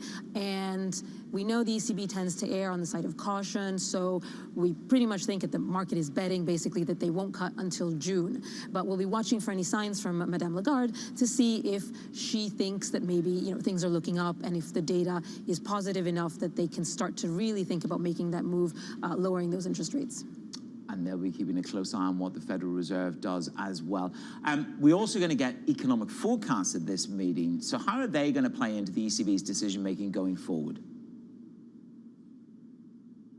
Right, so the most important thing I think that they really want to see is wages, because inflation has come down in Europe really considerably. You see growth slowing in many countries, so that's a problem. A lot of governments are pushing to get those rate cuts in, so to help growth. But the ECB is worried about wages. They're still quite high compared to, you know, the general level of inflation, and they don't want to make a mistake because, of course, if you make a mistake and then you have to go back, that can spook markets, that can lower your credibility, and what else does a central bank have but credibility? So they'll be looking at, especially at the wage data, to see if it's time to really start making a move. Okay, well, let's see what Madame Lagarde is going to say to the market a little bit later on. Alessandra, thank you so much. Alessandra Migliaccio at the ECB. Our guest this morning is Ludovic Subran, Chief Economist at Allianz. Ludovic, good morning. No change would be a base case. That's the assumption. But here's the thing. You are concerned about hot wages. The Fed is concerned about having more concrete data. When you look at the ECB and you look at the Bloomberg nowcast model, it suggests we are at 2% and we should be cutting. Look, the problem is really the fact that Europe is really in a no landing zone, right? We don't have much growth. But, you know, what Alessandra said is true. I think there is still, you know, 4.5% wage growth. And, you know, what is called now sequential core inflation, which is without food, without volatile part, and without base effects, which is the main reason why inflation is going down, is 4.3% annualized rate. So still quite high. So I think it's going to be hard for the ECB to cut anytime soon. And I think markets are getting to the realization of that. So we still stick to a June cut or July cut even of 25 bips. But, you know, the big issue is what happens if the Fed doesn't cut at all this year. That's the big issue. And this would be horrible for the ECB because we're a financial obligé. You know, I mean, whatever happens in the US has to set the tone to what happens in Europe. There's not like, you know, the ECB being all of a sudden, you know, in the lead and not a laggard anymore. We cannot do that. The financial flow risks are too high. So that is, for me, one of these tail scenarios that we need to watch very carefully because the US economy doesn't seem to get over the fence when it comes to calming the overheating. I mean, that's probably a kind way to describe the ECB's relationship to the Fed. Others have put it more harshly. But Ludo, when you look at Holtzman, I mean, Holtzman backs up what you said. He was speaking to Bloomberg last month and said, we're not going to cut before the Fed. So even ECB policymakers are saying that. But if I look at a country like Italy, for example, whose debt to GDP ratio is supposed to remain high, something like 140% until at least 2025, won't the ECB have an Italy problem, a periphery problem with these countries that still have high debt loads and are paying a lot for it? I mean, clearly the ECB is hoping to pass on the baton to fiscal. As you know, we are going, in a few weeks, we're going to agree on the fiscal rules, the new fiscal rules, which is this, customized trajectory to reduce, deficits. So by June, the Commission is going to get debt sustainability analysis to the countries, to the member states. By September, they need to get their plan to get back on track, with a 3-year, 5-year, 7-year plan. The problem is by the summer, at least a dozen countries in Europe will be in the excessive deficit procedures. So your question on deficits is a big one for the rules. Italy just came out with more than 7% deficit because of the super bonus, this accounting issue, which it's still money that got out of the door, right? So there are fiscal credibility issues. And the ECB doesn't want to create fragmentation risk again. They don't want 2012 again. So the ECB is going to have, at one point, maybe to act in spite of their own will to act. That is a very possible scenario. And they may have to cut to lower a bit the pressure on some of these high debt servicing costs for some of these member states. And Italy is, of course, one of them. But you can mention my own dear country, France, and certainly Spain in the bunch. But this being said, I really do think that the main issue now is getting fiscal credibility back on track. But the ECB really has to make sure that they don't cut too early because markets could be spooked. My concern is that people think that the ECB cut too soon and didn't completely annihilate stagflation risk because of supply side inflation. And that could be a major short for the euro bonds and for Europe and so forth. So maybe they first need to reassure the markets because of this, trial and error monetary policy that nobody understands what is going to come next, data dependency. And then they have to care for the policy mix and the Faustian wager between fiscal and monetary, which is not looking good right now, if you especially look at Italy. I mean, you put a lot into that, Ludwig. I would just encourage you to reflect back to the. No, it's fine. Don't apologize. There's a lot to unpack. Go back and have a look at the Greek debt crisis, and you will understand that they will not show much benevolence to one nation in terms of. It has changed. Pardon? It has changed, Marcus. It has changed massively. The original. I know it has changed. I know it has changed, but it's still, and there are instruments at play to deal with fragmentation risk, which have proven to be very effective. There you go. There you go. I'm saying it for you. I want to go back. You can't throw in a tail risk at Danny and I like that. Big issue is if the Fed doesn't cut. So where do you come down on that? Because we've got a building narrative on this. Powell did not embolden the no-cut scenario or less than 3 cuts. So how much of a tail risk is 2 cuts, 1 cut, as was floated just the other day by Bostic? Look, if the Fed were not to cut, to pivot by the mid of this year, I'm very concerned about the corporate segment. So corporate debt, high yield and investment grade, to be honest, because I really do think that we have a refinancing wall also in the US. Everybody talks about the refinancing wall in Europe. And of course, you guys have election this year. And so the reheating potential of a Trump 2 presidency is very high. So there is this idea of, going through the elections to avoid to have to cut and be stuck halfway into the loosening cycle because Trump reheats the American economy and then you have to hike again and you're in the mid-90s situation. Yeah. So there are 2 good reasons for this tail risk. I still think it's a very low likelihood scenario, but think about this. These are 2 major reasons why we need to be very careful about that particular positioning. And you've seen how markets have readjusted because the year-end rally and the expectation on the Fed to cut much before were very strong. And you see the inflation numbers and the wage numbers. It's no time to cut yet, but it's going to soon be the case if we don't want financial stability. Hey, Ludo, can I leave it here back with the ECB and back with Europe? You talked about weak growth, but again, that sticky wage inflation means it's delayed. And so they can potentially handle the rates now. And we were talking to Callum Pickering earlier in the week, who said, look, it's weak growth, but not a weak immune system. They have buffers to shocks. But the question is whether they have a springboard to recovery. Ludo, when all this is said and done, and the ECB has started to cut or maybe on their way to cut. What are the chances that growth can come back to the Eurozone? Look, our main springboard is real income effects. The idea that, we have a lot of savings. We have in France and Germany, we have record high savings rates still. And we have this, wage growth that is slightly higher than inflation by the end of the year. So that creates this consumer effect that has been missing in action over the past few quarters. And then a bit more exports, and that China, is disappointing, but that's it. And then, to be honest, I still think fiscal is going to be in the mix. We have the guns versus butter versus batteries debate. Yeah. I don't see any consolidation happening from some of the member states. Germany is really isolated in that one. So for all these reasons, we may not be at the strong chutzpah that the US is experiencing, but I'm confident the second half of 24 is looking slightly better. Okay. There's a silver lining. Ludo, thank you so much for your time this morning. Ludovic Sabran of Allianz. This is Bloomberg.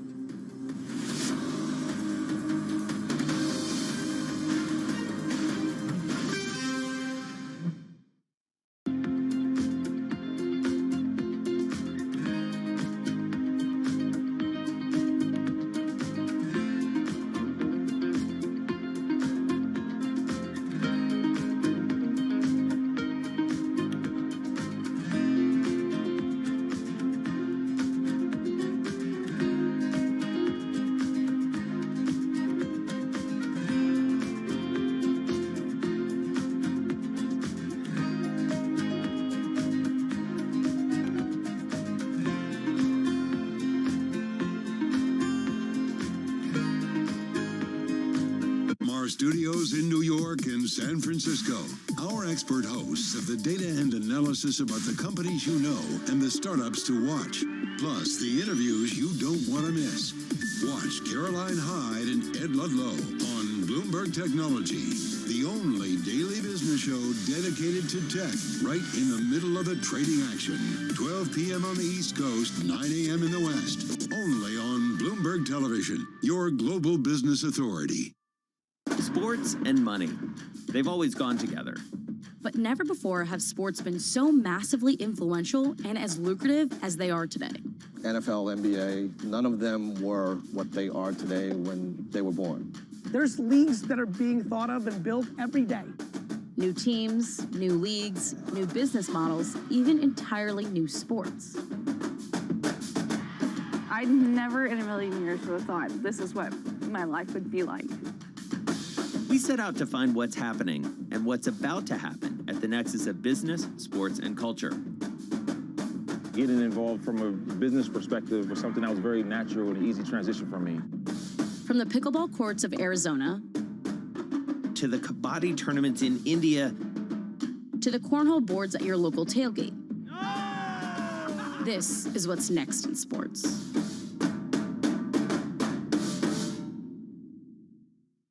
Lots happening on Wall Street. There are so many factors at play today. It remains tight in certain parts of the economy. Need to catch up? This is Bloomberg Wall Street Week. I'm David Weston. We've got the information and insight. Crisis is too strong a word, and words like that get used a lot. From businesses most influential and instrumental. America's economy needs a diversity of institutions. That's something that Wall Street pays a lot of attention to. Bloomberg Wall Street Week, live Friday with replays all weekend on Bloomberg Television and Radio.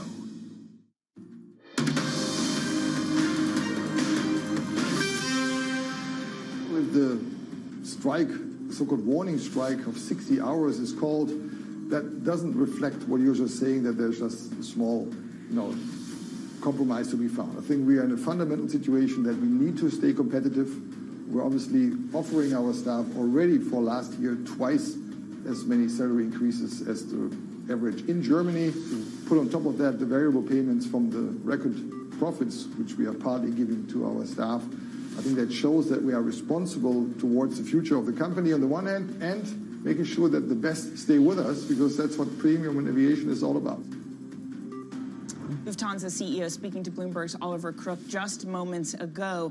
And Lufthansa did say earnings will stagnate while first quarter losses will widen. It's Europe's largest airline group, and they're grappling with labor strike disruptions. For more, let's get over to the man himself. Oliver is at the Lufthansa headquarters near the Frankfurt airport. Oliver, I mean, we were just talking to our ECB reporter about this, the fact that some ECB officials weren't in Frankfurt for the meeting because of these strikes. So you have them reporting close to record profits for 2023, but employee discontent.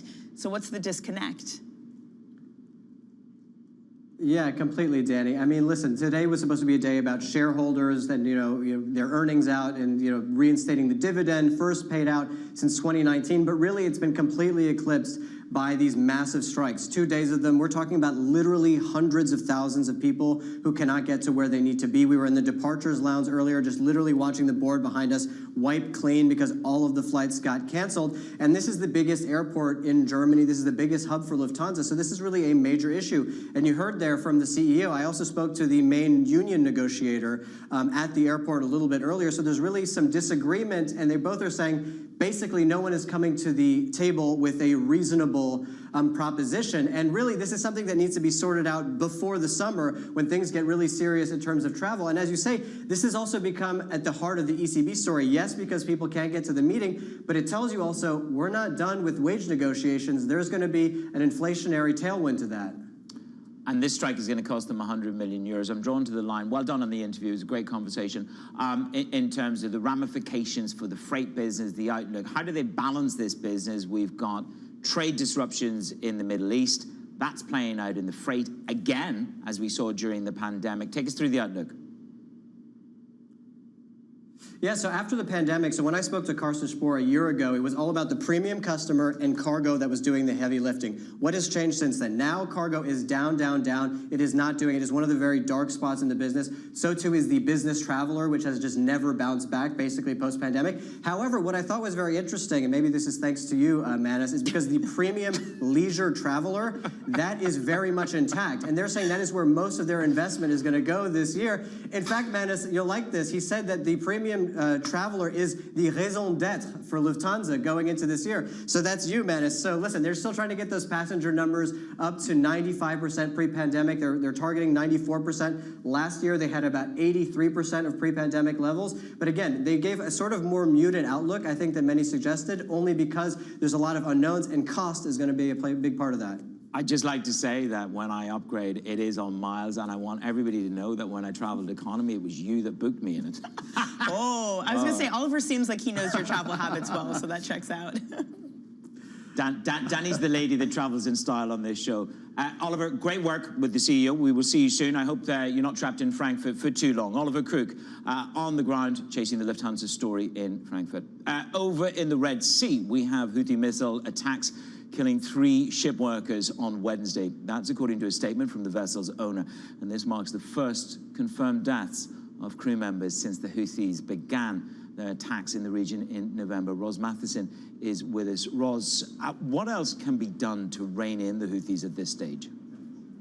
Well, that is the big question, as you say, regardless of these repeated strikes by US, UK, other allies inside Yemen, where the Houthis are based. Those airstrikes have been going on for weeks, and yet the Houthis are continuing their attacks. It's not a daily occurrence, but it's enough to keep shippers nervous. We've got, one ship now has sunk completely. We've got the latest one where there have been fatalities, and all this does is deter shipping companies from going through that region for a protracted period, and that's weeks to their schedules as a result. So it's having the desired effect. It's disrupting shipping extensively. And so what can the US and others do to stop the Houthis? These strikes don't seem to be having that much of an impact. That said, the big option is that they have to send ground forces back into Yemen, and that's certainly something that the US and others don't want to do. I mean, Joe Biden's coming up against an election cycle in the US as president. He doesn't want US troops on the ground inside Yemen. But again, what can they do to deter the Houthis from here? They're putting sanctions on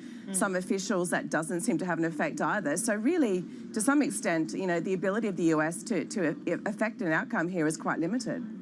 If that's the case, what does this mean for escalation risk? If now we're talking about not just disruption, but deaths in the Red Sea, Roz?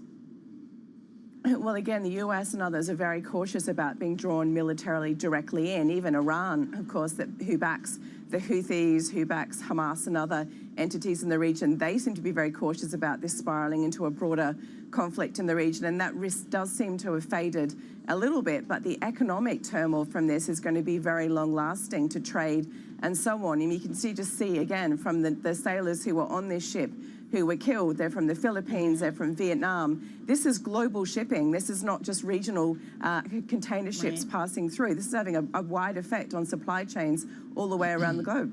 Roz, thank you so much. That is Bloomberg's Roz Matheson. Now coming up, we're going to get you set up for your trading day here on this Thursday. We'll take a look at some of the market moving events for you to watch.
Let's go inside the boardroom. Let's suppose you win a proxy fight and/or you just get invited onto the board. Connection You go to your lost. first board meeting, and you're the person who's saying you can fix this company, and all of the others on the board of directors are saying, well, we're doing pretty well.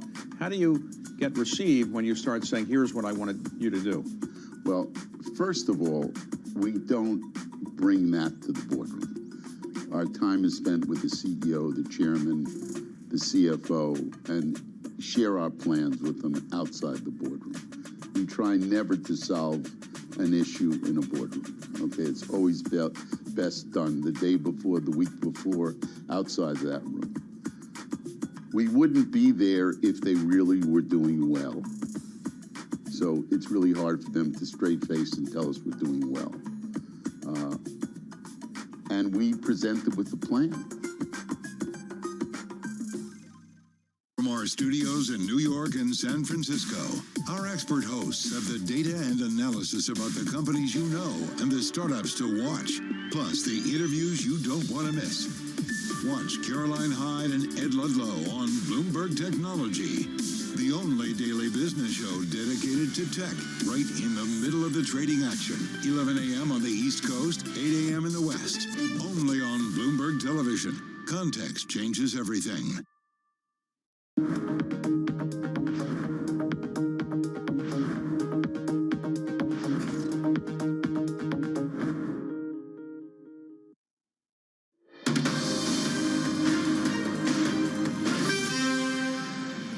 It's Bloomberg Brief. I'm Danny Berger alongside Manus Cranny in New York. Okay, let's get you set up for your trading day on this Thursday. The ECB will announce its rate decision at 8:15 a.m. Eastern, and then it's day 2 for Powell. He testifies before the Senate Banking Committee. Then Broadcom and Costco will report earnings after the bell.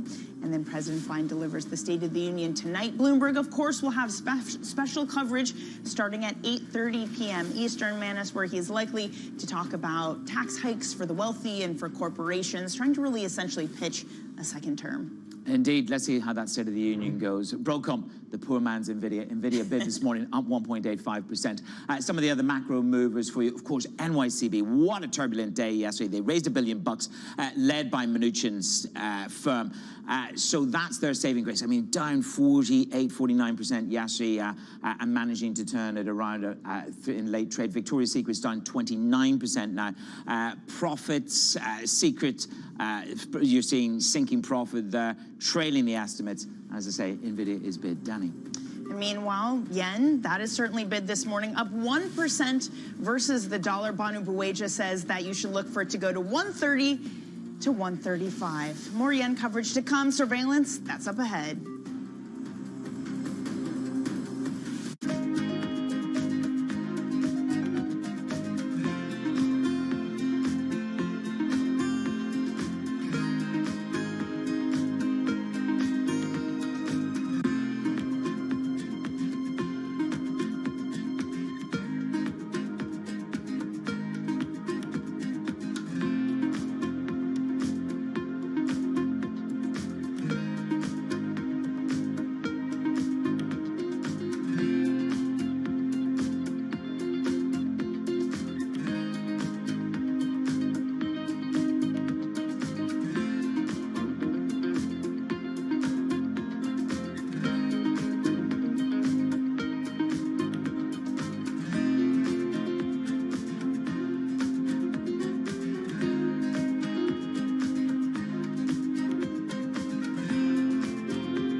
We're not going to be relying upon countries whose values we don't share. To the world of business. It's all about corporate power at the end. Balance of Power, live from Bloomberg's Washington headquarters. We're going to be more excited what's in store for you. How long will it take? How many years? Why don't we take this one day at a time? Good luck. Everybody has a perspective. Every weekday at 5 p.m. Eastern Time. Join hosts Anne-Marie Hordern. It's the one area, really, of bipartisanship. I think we're getting more of it. That's optimistic. And Joe Matthew. The debt ceiling is looming. How close are we going to get to the line before you start to worry? Alongside Kaylee Lines. The door was open for regulators to do more, and that puts the Fed between a rock and a hard place. As they deliver news. This is such an important economic issue. He's no longer trying to run away from that really blew some minds. Insight. We can both invest in law enforcement and also make sure that communities feel safe in their own skin. And analysis. I think your audience will get this more than most. This is not the Republican Party that you know. It allows him to do what he did so successfully in 2020, which is run against crazy. From and about politics' biggest power players. This was the zombie case, and it's now more than well alive. That's for sure, with two more potentially to come. I'm willing to have this battle. It is vitally important. This is the intersection of Washington and Wall Street. Bringing people directly to the decision makers Right. that impact your investments and your life. Balance of Power, every weekday at 5 p.m. Eastern, only on Bloomberg, your global business authority. In a multi-trillion-dollar industry, there's a lot of ground to cover. We indeed have a rally. We're talking a lot of dividends. We're talking income. We'll show you what's happening in ETFs like no one else. Bloomberg ETF IQ, Monday on Bloomberg. Why do the biggest names in business choose Bloomberg? That is a great question. It's a great question. Great question. Great question. Best question I get all night. Bloomberg, top experts, great questions.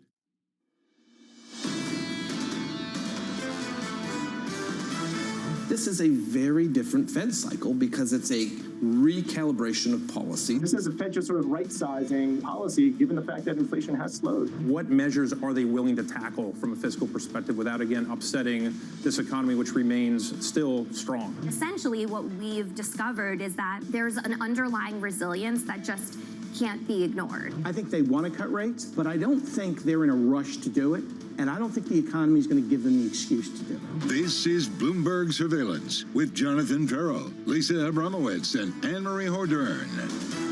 Live from New York City this morning. Good morning, good morning. For our audience worldwide, this is Bloomberg Surveillance from New York with equity futures on the S&P 500 up by 0.2%. It's day two for Chairman Powell, and down in Washington, D.C., it's the State of the Union address for the President of the United States. We'll catch up with AMH down in Washington in just a moment. Before we talk about day two, I want to talk about day one. It was a win for Wall Street, Bramo, but not the kind of win we were thinking about. This wasn't about monetary policy. This was about financial regulation. So there are some lobbyists in Washington, D.C. Congratulations. You're getting massive bonuses, and I imagine that you're getting a lot of pats in your back because what we saw is that 19% capital requirement that a lot of the largest banks in the U.S. were going to have to hold under new proposals basically wholesale presumably being rolled back by Jay Powell saying, well, we're going to make a lot of changes to this after a lot of lobbying. So day one was in front of the House Financial Services Committee. Day two today is in front of the Senate Banking Committee. Go through the members of the Senate Banking Committee.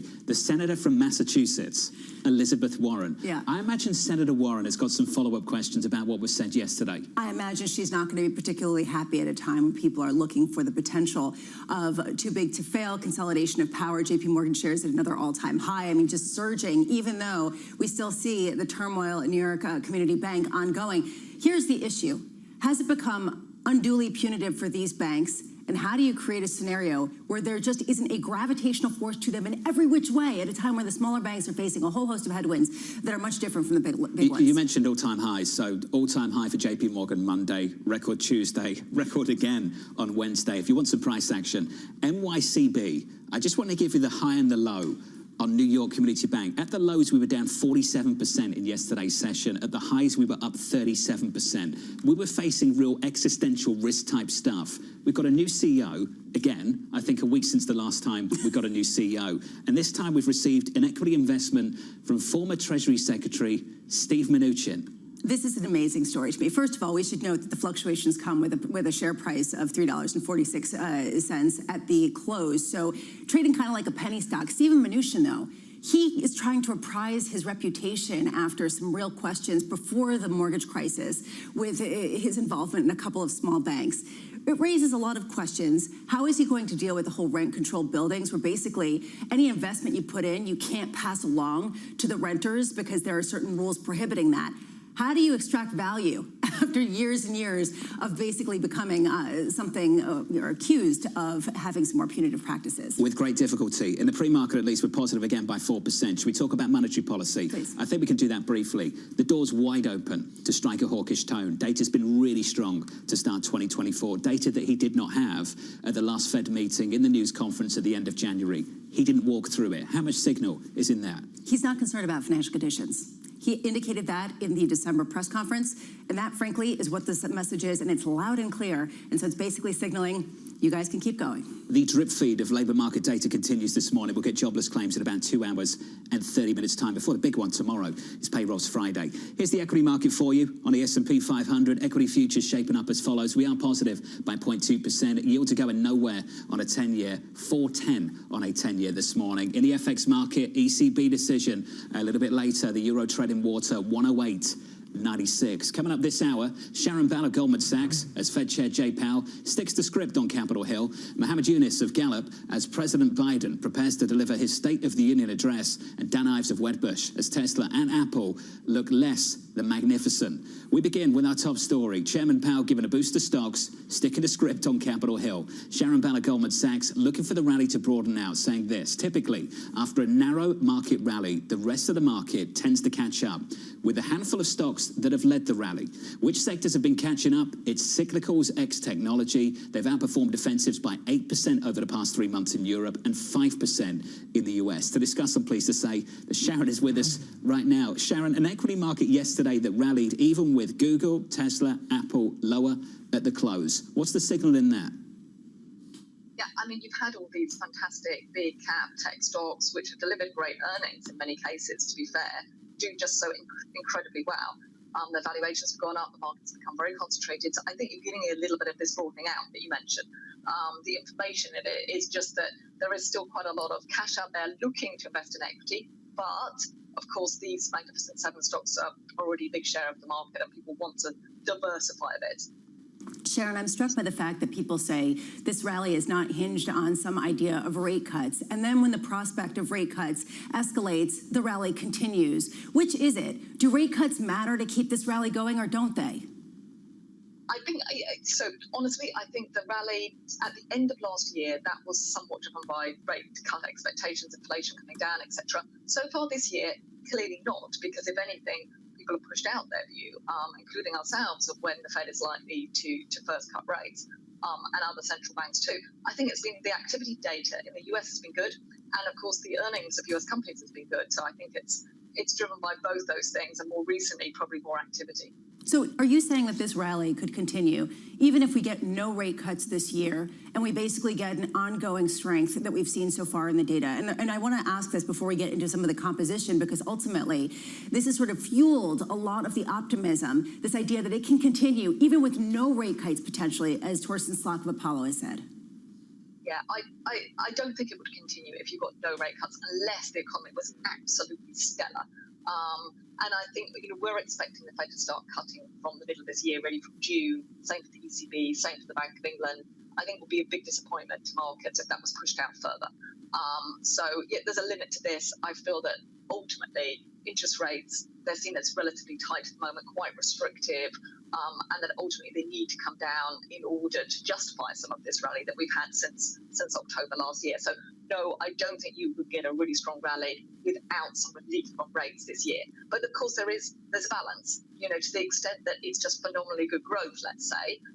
Perhaps you could push rates out a little bit further, but there is a limit to it. We've heard it twice already this week. We had it from Torsten Slok of Apollo, no rate cuts this year. Steve Rizzuto yesterday from Mizuho saying no rate cuts this year. Sharon, even with that, a lot of people are still constructive on this equity market. Can we talk about where they have been more than constructive? Euphoria, maybe. Bank of America say signs of euphoria are quite narrow and contained to thematic secular themes. Things like AI, think NVIDIA. Things like GLP-1s, weight loss drugs, think Novo Nordisk. Sharon, do you see any signs of euphoria at all? Yeah, I definitely see signs of excitement. People are pretty happy with the growth that you're seeing from those companies. The valuation of the Magnificent Seven has gone up. The valuation of the overall US stock market, which of course includes those that are a big weight in them, has gone up. It's kind of at the top of its range for the last 20 years. But what it isn't at is the same bubble levels you got to in previous periods where you could argue you had euphoria and things like the tech bubble in the late 90s or early 2000s. Then you got to a much higher valuation, particularly of the largest seven stocks then. I think they traded in the sort of 50 times PE, whereas the Magnificent Seven now trade around half that. So absolutely high valuation versus history, and that's a constraint on the market. It's one of the reasons I don't think equities really rally unless you do get those rate cuts, but not bubbly, not euphoric levels in that sense. Sharon, as you know, Wall Street loves an acronym. It was FANG a decade ago for the best part of 10 years, and then it was the Mag 7 last year, and the Mag 7 seems to be breaking up. What's amazing to me is we've been talking about the granolas with you and the team for quite a while, and all of a sudden everyone's started to catch on to what is happening over in Europe. Sharon, have you noticed that? Clients being, I guess, more engaged with what's taking place in Europe, what's developing? Definitely, absolutely. I think there's lots of reasons for that. One is that there's been a lot more coverage of the granolas recently in the press, but I think also the reason for that has been they perform really well. And another reason is people are worried about this concentrated performance in the Magnificent Seven in the US. They're worried about the risks related to that, and they want to look elsewhere. Are there other companies elsewhere that look interesting that we could invest in? The granolas, they have performed very, very well, and I think that's the reason. And another thing to note about this group of companies, only if they perform well in the last couple of years, they perform well, which are much lower volatility than the Magnificent Seven and lower valuations. And of course, that's got people's attention. The one thing about the granolas, Sharon, is it strikes me that perhaps they're more exposed to the China risk more than the U.S. companies, just simply because if you think about luxury, weight loss, some of the drugs are even manufactured in China, and then you have, of course, the tech giants in Europe. How much is that sort of in your calculus? How much has that sort of dampened the rally, or do you see it dampening the rally going forward? Yeah, definitely. I think Europe overall is more exposed to China than the U.S. I mean, one thing I often argue with Europe, because the pushback I get on European stocks is that European economies are extremely weak. Fair point, I would often say, but then 60% of company sales are outside of Europe. So normally that you sell that as a good thing for large cap listed European companies. But of course, they do have quite a lot of interlinkages with China and exposure to China. Definitely, the Chinese authorities are trying to boost consumption at the moment. Travel, I think, Chinese travelers will pick up a little bit, particularly around the Asia region, and that, of course, will help luxury goods sales, and those companies are in our granolas. I also think the wealth effect of a strong US stock market helps some of those luxury and branded consumer goods companies in the granolas. So, yes, there's definitely exposure there, but it's a bit of a mixed bag as to whether it's good or a negative. So we're booking our NVIDIA gains and we're buying handbags from LVMH. That's exactly Is that what where I your was mind thinking. was going? That was exactly I knew where that's my where your mind was going. I'm thinking to myself, so all those stock investors are cashing out. Those NVIDIA insiders who cashed out for some $180 million, then are going and buying a lot of Hermes scarves. Sharon Bow, thank you. It's good to catch up. Sharon Bow there of Goldman. We talked a lot about granolas. I'll tell you what the name means. GSK, Roche, ASML, Nestle, Novartis, Novo Nordisk, L'Oreal, LVMH, AstraZeneca, SAP, and Sanofi. Basically, weight loss, big tech, and then, of course, you have your luxury players. That's basically it in a nutshell. Some style. I just want to deliver you a bit of a programming note. A little bit later this morning, just a fantastic guest for you. Howard Marks of Oak Tree Capital is going to join us at around 8 a.m. Eastern Time, so a couple of hours from now. I was going through his memo from earlier on this year. There's some great lines in this. Here's the first one. The worst of loans made at the best of times. And as a quote in this piece, I love Hayek's word malinvestment because of the validity of the idea of making behind it in low return times, investments are made that shouldn't be made. Buildings are built that shouldn't be built. That line there, I want to know how many buildings did we build that should not be built? Well, and then this raises this question about China as well, because he's actually been active in China. But you're correct. Basically, he's talking about the zombies that were kept alive during those times and have unsustainable business models. He talked about the 6-foot man who drowns in a 5-foot deep water because he's unstable. Leverage. It's a great piece. We're going to catch up with Howard a little bit later on this morning. Let's get you an update on stories elsewhere. Here's your Bloomberg Brief with Danny Berger. Hey, Danny. Hey, John. Speculation is rising that the Bank of Japan will hike rates in March. Those bets are gaining traction after reports emerged that some BOJ officials favor an early move and higher wage growth. Investors are largely in agreement that the central bank will scrap the world's last remaining negative rate either this month or next month. President Biden's top economic advisor has successfully pushed the upcoming White House budget forecast to present a rosier view. National Economic Council Director Lael Brainard disagreed with the forecast for 10-year yields in the budget plan, pressing for a lower rate, which would have the effect of an improved overall outlook for growth and inflation. The budget forecasts are due for release on Monday.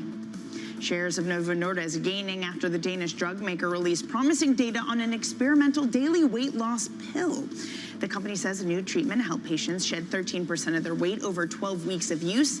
In a meeting with investors, Novo said the study was small, but provides a basis for further development of that pill. That's your Bloomberg Brief. John. Another one. Danny, thank you. Coming up next on this program, Biden gearing up for the State of the Union.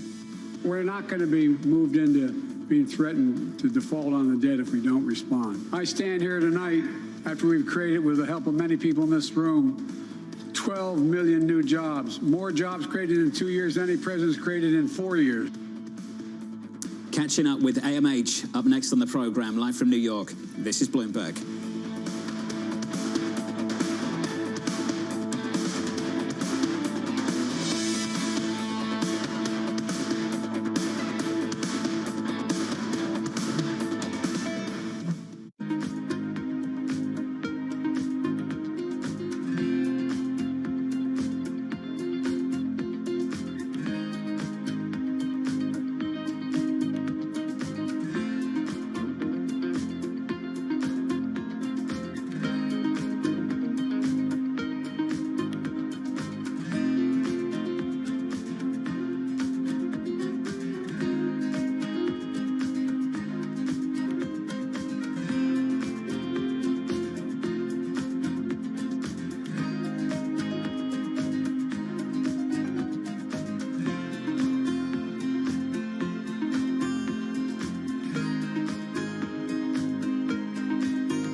London, in Sydney, from Washington, in Tokyo. 9 a.m. in Beijing and Shanghai. Good morning, everyone. Have a great evening. Here's what I'm watching. You do not want to miss this story. Is there the kind of upside? Bloomberg UK, your source for news and analysis covering the biggest challenges facing the UK government, economy, financial services, and markets. Tax cuts should not be the priority. It's about a credible plan for growth over the next 2-3 years. In this post-Brexit world, how do you see actually servicing your clients? It was disruptive, and it's going to have implications to how capital raising works. Now we're having the perfect storm in the UK. Watch Francine Lacqua Thursdays at 9:30 a.m. only on Business Authority. On the David Rubenstein Show, peer-to-peer conversations, I uncover the untold stories of the world's most successful leaders. Watch Wednesdays on Bloomberg Television. As the border, the economy, and the November elections dominate the headlines, President Biden will deliver his State of the Union address. Balance of Power's Joe Matthew and Kaylee Lyons will bring you live global coverage starting at 8:30 p.m. Eastern. Bloomberg, context changes everything.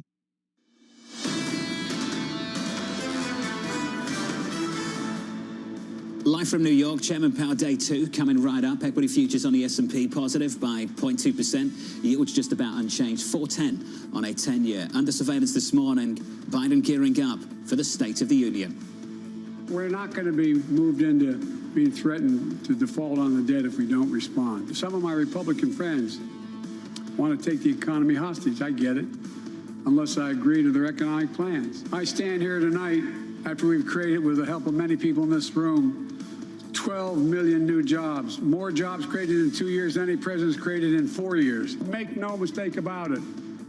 As we made clear last week, if China threatens our sovereignty, we will act to protect our country, and we did.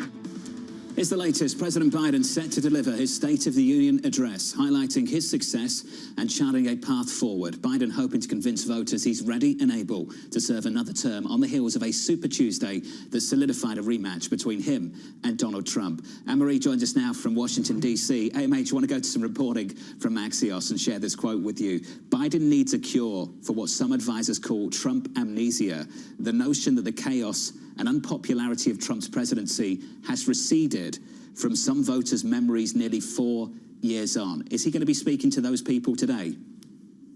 Absolutely, Jonathan. What the administration and the campaign want to remind people is where we were not just 4 years ago. Remember, March 2020 is when we started the COVID lockdowns, when people lost their jobs, they were at home. And he wants to remind them that that happened under the Trump administration. So one, they want to paint a picture that they don't think the Trump administration had the correct strategy when it came to COVID. And then, of course, they're going to want to have this theme about democracy versus autocracy. And they're going to want to remind people what happened after Biden won that election and what happened on January 6th. They want to try to remind some of this, the imagery, the rhetoric that came from the former president, because we've heard from President Biden time and time again. He constantly says, do not judge me against the almighty, judge me by the individual I'm up against. And that is what he is going to try to relay today when he talks to the American people. How much of the dollars and cents are we going to hear about? Because that's what I'm curious about, the actual budget, exactly what he can propose given some of the caps, and his projections in the deficit given a disagreement over what the actual benchmark rate will be.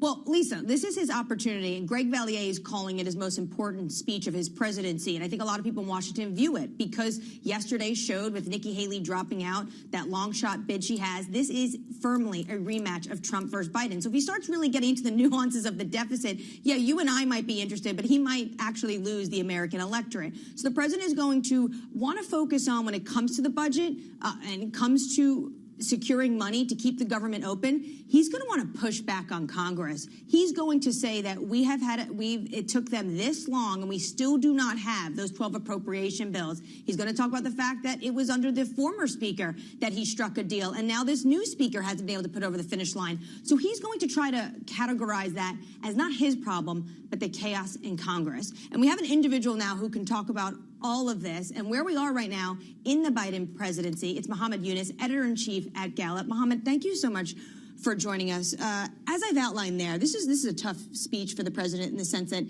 it's hinging on his reelection campaign. Where is the electorate right now when it comes to Joe Biden? Not in a great place. I mean, I would agree. This is probably the most important speech he's going to give the American people. President Biden right now is historically behind every single president except President Carter on 5 to 6 of the most critical metrics that we've relied on historically to gauge how strong a president's position is going into re-election. And we have one of his lowest election polling right now in terms of his disapproval rating. What is the top issue right now that Gallup is seeing? The number one issue that really is rising in potency is immigration. Today, we ask Americans a question every month. What's the most important problem facing the country? Right now, we see a sudden rise in immigration, and it's steady. 28% of Americans say that immigration is the most important issue facing the country. But not just that, Emery. Over 50% of Americans now describe what's happening at the southern border as a critical threat to the vital interest of the U.S. So more Americans are starting to perceive this not just as a policy issue, but as a security issue that they're concerned about. Border encounters have risen under this administration. It's at a record. It wasn't like that under Obama, and Biden was VP there. What makes their policy so different? I don't think it's a matter of policies being different. I think it's a matter of how people are reacting based on their own party identification. What's interesting this time is that an increasing number of Democrats are also starting to see what's happening at the southern border as a critical threat to the United States. I think also what President Obama was not facing was a President Trump that's very vocal and effective at drawing people's attention, at least his side of the aisle, to the issue of immigration, because they know, as Republicans, that that's becoming a very potent issue, and not just one that squarely the Republican base is concerned about. And that's right. You hear a lot of people talk about that now. Every city, every state is a border state. I was struck because everyone talks about it's the economy's stupid, and that's what wins or loses election. Yes. But Gallup is showing that it is immigration. So what did Biden need to say tonight to make sure that, to tell the American people that he's going to do something? Because so far he hasn't decided to go for an executive order. Absolutely. And it is important to note the economy has proven to be the most important issue for voters over time. I think tonight, what President Biden's going to try to do is piggyback actually off of what you said on the budget deficit. He's going to try to identify government dysfunction as something he's been trying to solve and isn't a part of, whether that's immigration, whether that's the situation with the deficit or any other issue. Americans, the other issue other than immigration that's been at the top of that most important problem list is actually poor government and poor leadership. So Americans are very fed up and frustrated with Washington for a whole slew of issues. I think President Biden is going to try today to present himself as a problem solver who's been very, from his perspective, adept at addressing some of those issues despite the dysfunction. I get the sense from a lot of reporting he's going to deflect a lot to Congress. That might be hard for the electorate, though, that says, well, we've given you 4 years to try to fix some of this. There's one area in your polling where he does well, and I want to bring this up because Jill Biden, the First Lady, will be having the Swedish Prime Minister sit with her and her colleagues. When it comes to NATO, this is something Biden is able to really harp on and distinguish himself from Trump. What's really interesting about NATO is we just got our data back 2 years after the beginning of this war in Ukraine about whether Americans, how they feel about the current support level that the U.S. is giving NATO. And what we find is that essentially there's been no backing off from the American public's perspective on the importance of backing NATO. Now, there hasn't been an astronomical increase in people wanting to send more money, but the notion that Americans are kind of losing faith in NATO, or it's not that important, or we could have left NATO per their previous president, that sentiment doesn't seem to be gaining any traction with the American public. And for President Biden, I think that's a sign of relief. He doesn't have a lot in the public opinion data that we have right now, but that is one of them. So this is one bright spot. I want to end on former President Donald Trump. He never topped 50% in your Gallup polling. What does that say about his electability? I think it depends on turnout, right? I mean, he's won before, so to debate his electability, I think, is an interesting exercise. What we find historically is that presidents without a 50% approval rating or higher do not make it to re-election. And in fact, President Biden is significantly behind that mark. President Trump was as well. It's interesting to note that one of the other questions we ask is whether or not the president in power deserves re-election. And what's really interesting is that President Trump actually had 50% of people saying that just about a year before he ran for re-election, and the economy turned very dramatically in the negative because of COVID, and that fell apart significantly down to like 43%. So on a series of issues, President Biden is behind, but he's definitely going to try to focus on his strong points. Mohammed, thank you so much for joining us. Jonathan, that was Mohammed Yunus of the Gallup Group. You heard it there. Immigration, the economy, top 2 issues on voters' mind, and likely what Biden will be addressing this evening. Umesh, thank you. Looking forward to catching up with you a little bit later. Bram, I know this winds you up, but just to sort of frame how much the political discourse in Washington and this country has fallen away. The reaction to this later is going to be like a college professor, maybe even a high school teacher, to a presentation made. They're going to be talking about the delivery, the energy behind it, the style, That's what the takeaway's going to be at the end of this. What he wears, how he greets Joe Biden, how hard he pushes against the former President Donald Trump, exactly whether he enters into the fray or not. It's not going to be talking about yield forecasts, which actually are really important. There was a really interesting debate on that in the administration. What did you make of that with Lau Brainerd? To me, my takeaway is it just shows how difficult it is to forecast this deficit and also just how to massage the numbers to make them a little better. Politics or economics? Which one? Coming up next, Simon French of Panmure Gordon on the ECB. That decision a little bit later. Chairman Powell, day 2, later this morning.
For the first, call it 18 years at Chipotle, this was you come into Chipotle along the line, you interact with the crew, and you customize your meal.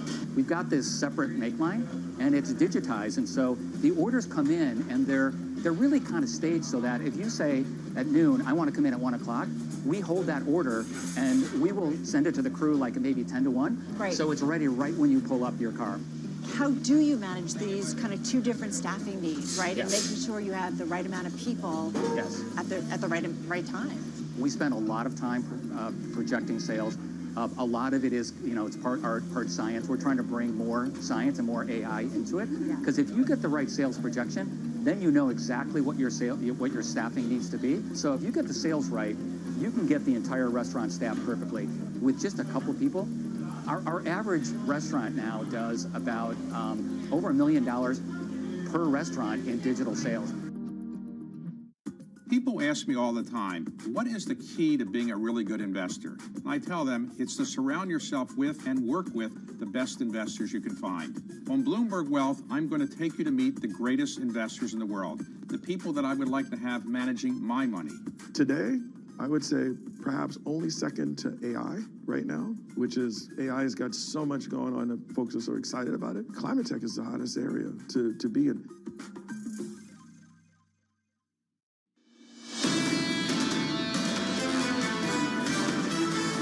Here's the price action. Yesterday, stocks bouncing back on the S&P 500 from the biggest one-day loss so far this month. Equity futures this morning positive by 0.16%. Just as interesting yesterday, the fact we bounced, and Lisa, we talked about this briefly, we bounced even with Apple, Tesla, Google, still struggling and negative at the close. There's a feeling that those are tired, that the rally is sort of losing steam without some more sense of how much the Fed may cut rates.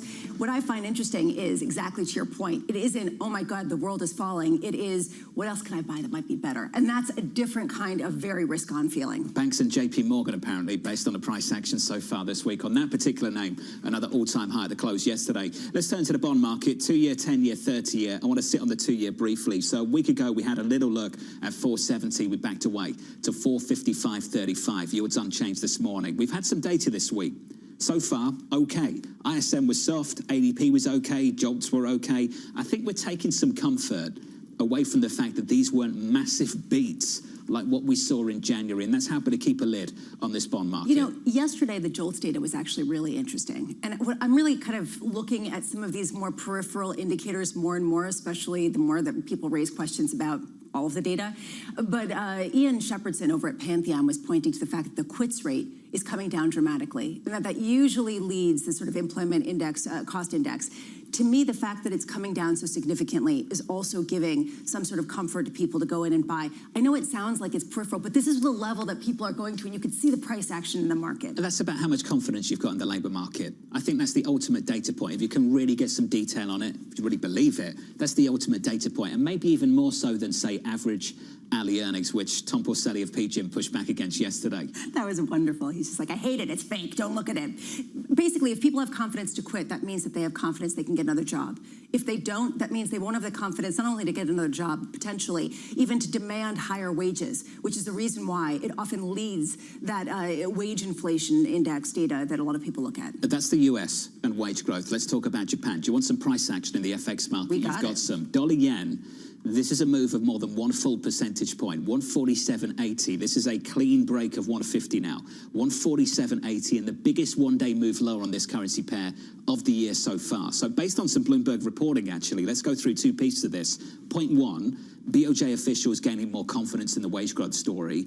Point two, government officials actually okay with maybe a near-term rate hike for the BOJ. So I was looking at that and this idea that we got this big move and now you've got a 70% chance of some sort of rate normalization. I say normalization, getting it back to zero for the first time since 2007. You're getting this sense that 70%, there's a 70% chance that they're going to actually do this.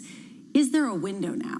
I think that's what people are saying, to get it done before something has to stop them, right? So basically, do they want to get more ammunition and they want to get more credence to the yen at a time where there's relative calm in the world and they can do it with data that supports them? That's the standout in foreign exchange this morning. Dollar yen 147.78, a move of 1%, the third consecutive day of yen strength. Under Savannah's this morning, our top stories: Houthi attacks in the Red Sea turning deadly. 3 crew members were killed aboard a commodities carrier just yesterday. Another 2 crew members were injured, and the ship named True Confidence has been abandoned. These mark the first confirmed deaths of crew members since Houthi attacks started in the busy shipping lane back in November. Talked a few times about a State of the Union, foreign policy, and our inability to contain what's happened in this part of the world is a big issue. Inability or unwillingness or both. And to me, this is what really struck me, is that we're not talking about this every day and it's still happening. That we have to talk about actually an escalation and, oh yeah, it's not even the top story. And I wonder, is this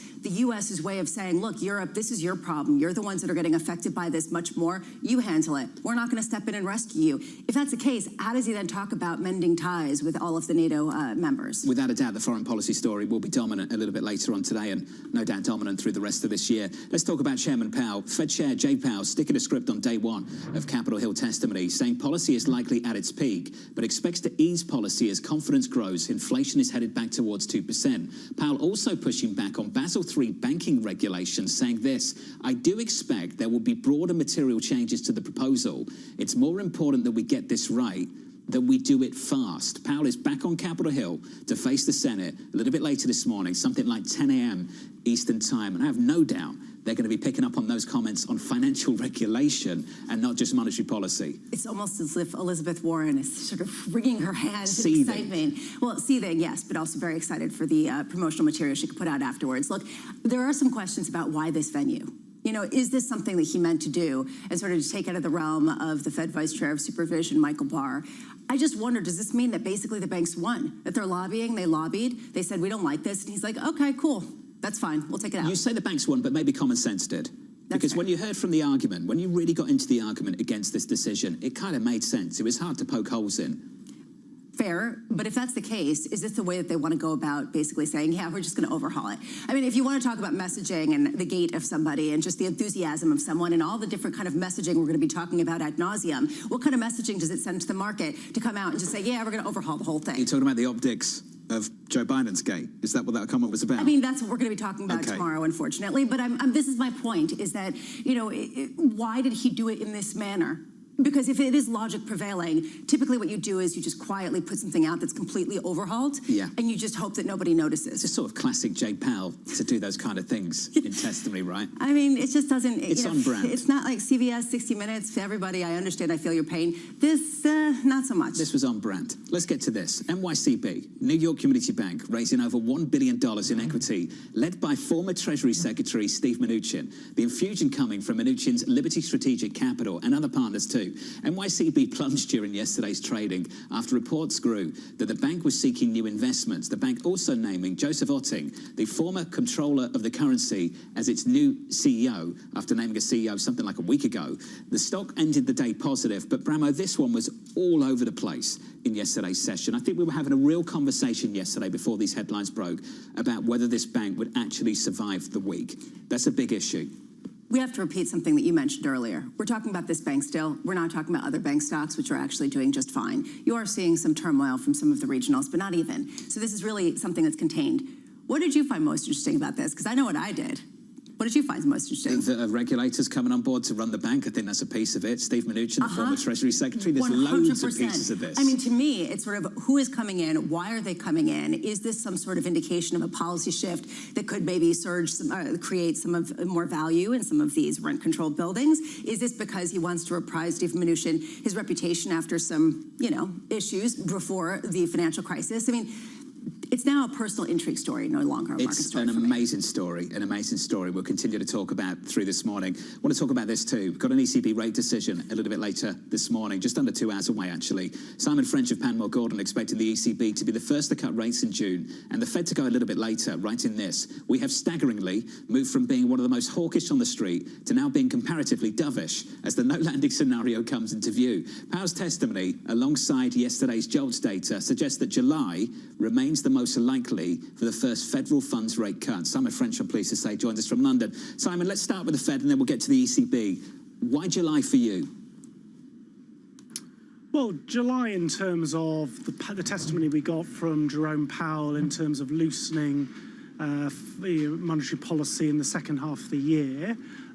You don't want to leave it too late, given the obvious political cycle that the US economy is going to move into. So you talked, I thought it was a really interesting conversation about the space for the BOJ, the policy space for the BOJ to go in the opposite direction and start hiking rates. I think the start of H2 is the most obvious policy space for the Fed to get the first inflection point in policy out of the way. I mean, my quote, though, really reflects how the market has really moved from a position of seeing it almost a nailed on certainty of happening in Q1 to much more where we thought it was going to be. And to be fair, Jay Powell facing down the bond market throughout the last 12 months and saying it'll come later than you all anticipate. He's been proved right time and time again. I think he'll be proved right a further time following this testimony. There's some speculation, as you know, Simon, on this side of the Atlantic as to whether they might cut at all this year. Apollo saying no, Mizuho saying no. And the reason for that, as you know, Simon, is the data so far this year has been pretty decent in America. Can you strip out the US and tell us just how weak is the rest of the world, ex-US, right now? Well, there's two world economies at the moment. There's the US and there's everyone else, largely. And that really is as simplistic as I can put it. And that's a real challenge when you have financial conditions at a global level largely made by a central bank, the US Federal Reserve, who is, and I've noted over recent years them take a slightly more multinational view of economic trends, but still overarchingly dominated by US economic data. I think that's a real challenge given the two-speed nature of the world economy with one pole so much stronger than the others. Which raises this question of what the ECB is going to say. In particular, Christine Lagarde, when she comes out today, is she going to try to push against these ideas of a rate cut in the near term or before the Federal Reserve, or is she just going to get political and talk about Trump again? I think she will try and dampen down expectations of an imminent rate cut from the ECB, although, as I say in my notes, the ECB, I think, will be the first major central bank to move to cutting rates based on the fact that actually the interpretation of the inflation data, and this will be what I'll be quite keen to hear from Christine Lagarde, is key. On one level, year-on-year core HICP, so inflation in the Eurozone, is 3.1%. Away from target, 110 basis points above target. You take the way that American, US economists prefer to look at inflationary trends and look at the annualized 3-month data, which I think with such big base effects is a much better metric. Actually, Eurozone core inflation at the moment, 1.1%, a very, very different narrative. Which data point and which interpretation of the same data is taken is actually going to be quite key for the messaging at lunchtime. Simon, I'm also curious about some of the thresholds that would make it difficult for them to cut rates. And I'm thinking, for example, of what we were talking about with the Houthi attacks in the Red Sea. This obviously affects the Euro region much more than the U.S. with respect to price pressures, and Christine Lagarde's talked about it before. Does that type of price pressure make it less likely that they'll cut rates, or is that some exogenous kind of effect that's less relevant? Well, Lisa, I think what you've got here is the recent history since the last macroeconomic forecast from the ECB back in December, which the backdrop is the natural gas prices, which is such a driver of headline inflationary pressures and spillover into core inflationary pressures, has come down about 40%, largely because of a very warm European winter. And that has meant that I expect when we see the macroeconomic forecast, that 2.7% inflation forecast for 2024 that the ECB had in December will actually go down. But it is the degree to which those geopolitical events, you mentioned the attacks by the Houthis in the Red Sea, means that a more forward-looking view on inflation is much more hawkish. This is one of the challenges of conditional forecasts, taking in spot prices right now, risks always being somewhat lagged in terms of those macroeconomic projections. If you anticipate that geopolitical events like this will be far more inflationary going forward than the current spot curve is pricing. Simon, just a final question. How united is the Governing Council on the ECB at the moment? Totally split. And look, this isn't a criticism per se. It's different interpretation of those data points. And I've given you two ways of representing the same data based on whether you annualize or year-on-year adjust it. But also, and this is where I go back to the broad basket of cyclical indicators, money supply, consumer confidence, the PMIs. 12 months ago, it was relatively easy for the ECB Governing Council to set a single monetary policy stance. You had a very similar speed of the major Eurozone economies. But if you compare the fastest growing Eurozone economy, Spain, with the slowest growing Eurozone economy, Germany at the moment, that spread has blown out massively over the last 12 months, makes it much harder to have a united ECB Governing Council when setting a single policy rate. Also slightly confusing, Simon, because now the hawks are in Germany and they're looking at weak growth, and typically the doves are in Spain. And I've got to try and get my head around that. Simon, thank you, sir. Simon French of Panmure Gordon. Talk about a change in the Eurozone, hey? I mean, it just raises this question of, do you end up with perhaps more dovishness out of the hawks just simply because they're the ones that need it more than anybody else? It's kind of bizarre right now. The ECB decision, 1 hour, 31 minutes away in about something like 15 seconds. Let's give you an update on stories elsewhere this morning. Here's your Bloomberg Brief with Danny Berger. Hey, Danny. Hey, John. Donald Trump wants to debate Joe Biden. The former president posted on Truth Social, quote, "I am calling for debates anytime, anywhere, any place." During the Republican primary, Trump did skip 5 debates. A Biden campaign spokesman says if Trump is desperate to see the president in primetime, he can watch the State of the Union tonight. Abu Dhabi is now Brevin Howard's biggest risk-taking center. Sources say the macro fund now runs about $10 billion from there. That's just under a third of its assets, and more than it manages from London or New York. The U.S. government is set to invest $3.5 billion in Intel. Congressional aides say the money will fund advanced chip production for military and intelligence programs. That program will run over 3 years. The money came from a spending bill that the House passed yesterday, which Biden is expected to sign in this week. That's your Bloomberg Brief. John. Danny, thank you. Up next on this program, sentiment souring for Apple. For Apple, for instance, we think that if Huawei really comes back to where they were in 2020 and early 2021, there is downside to expectations for Apple this year. We will catch up with Apple bull Dan Ives of Wedbush. We'll also talk about Tesla too. That conversation up next.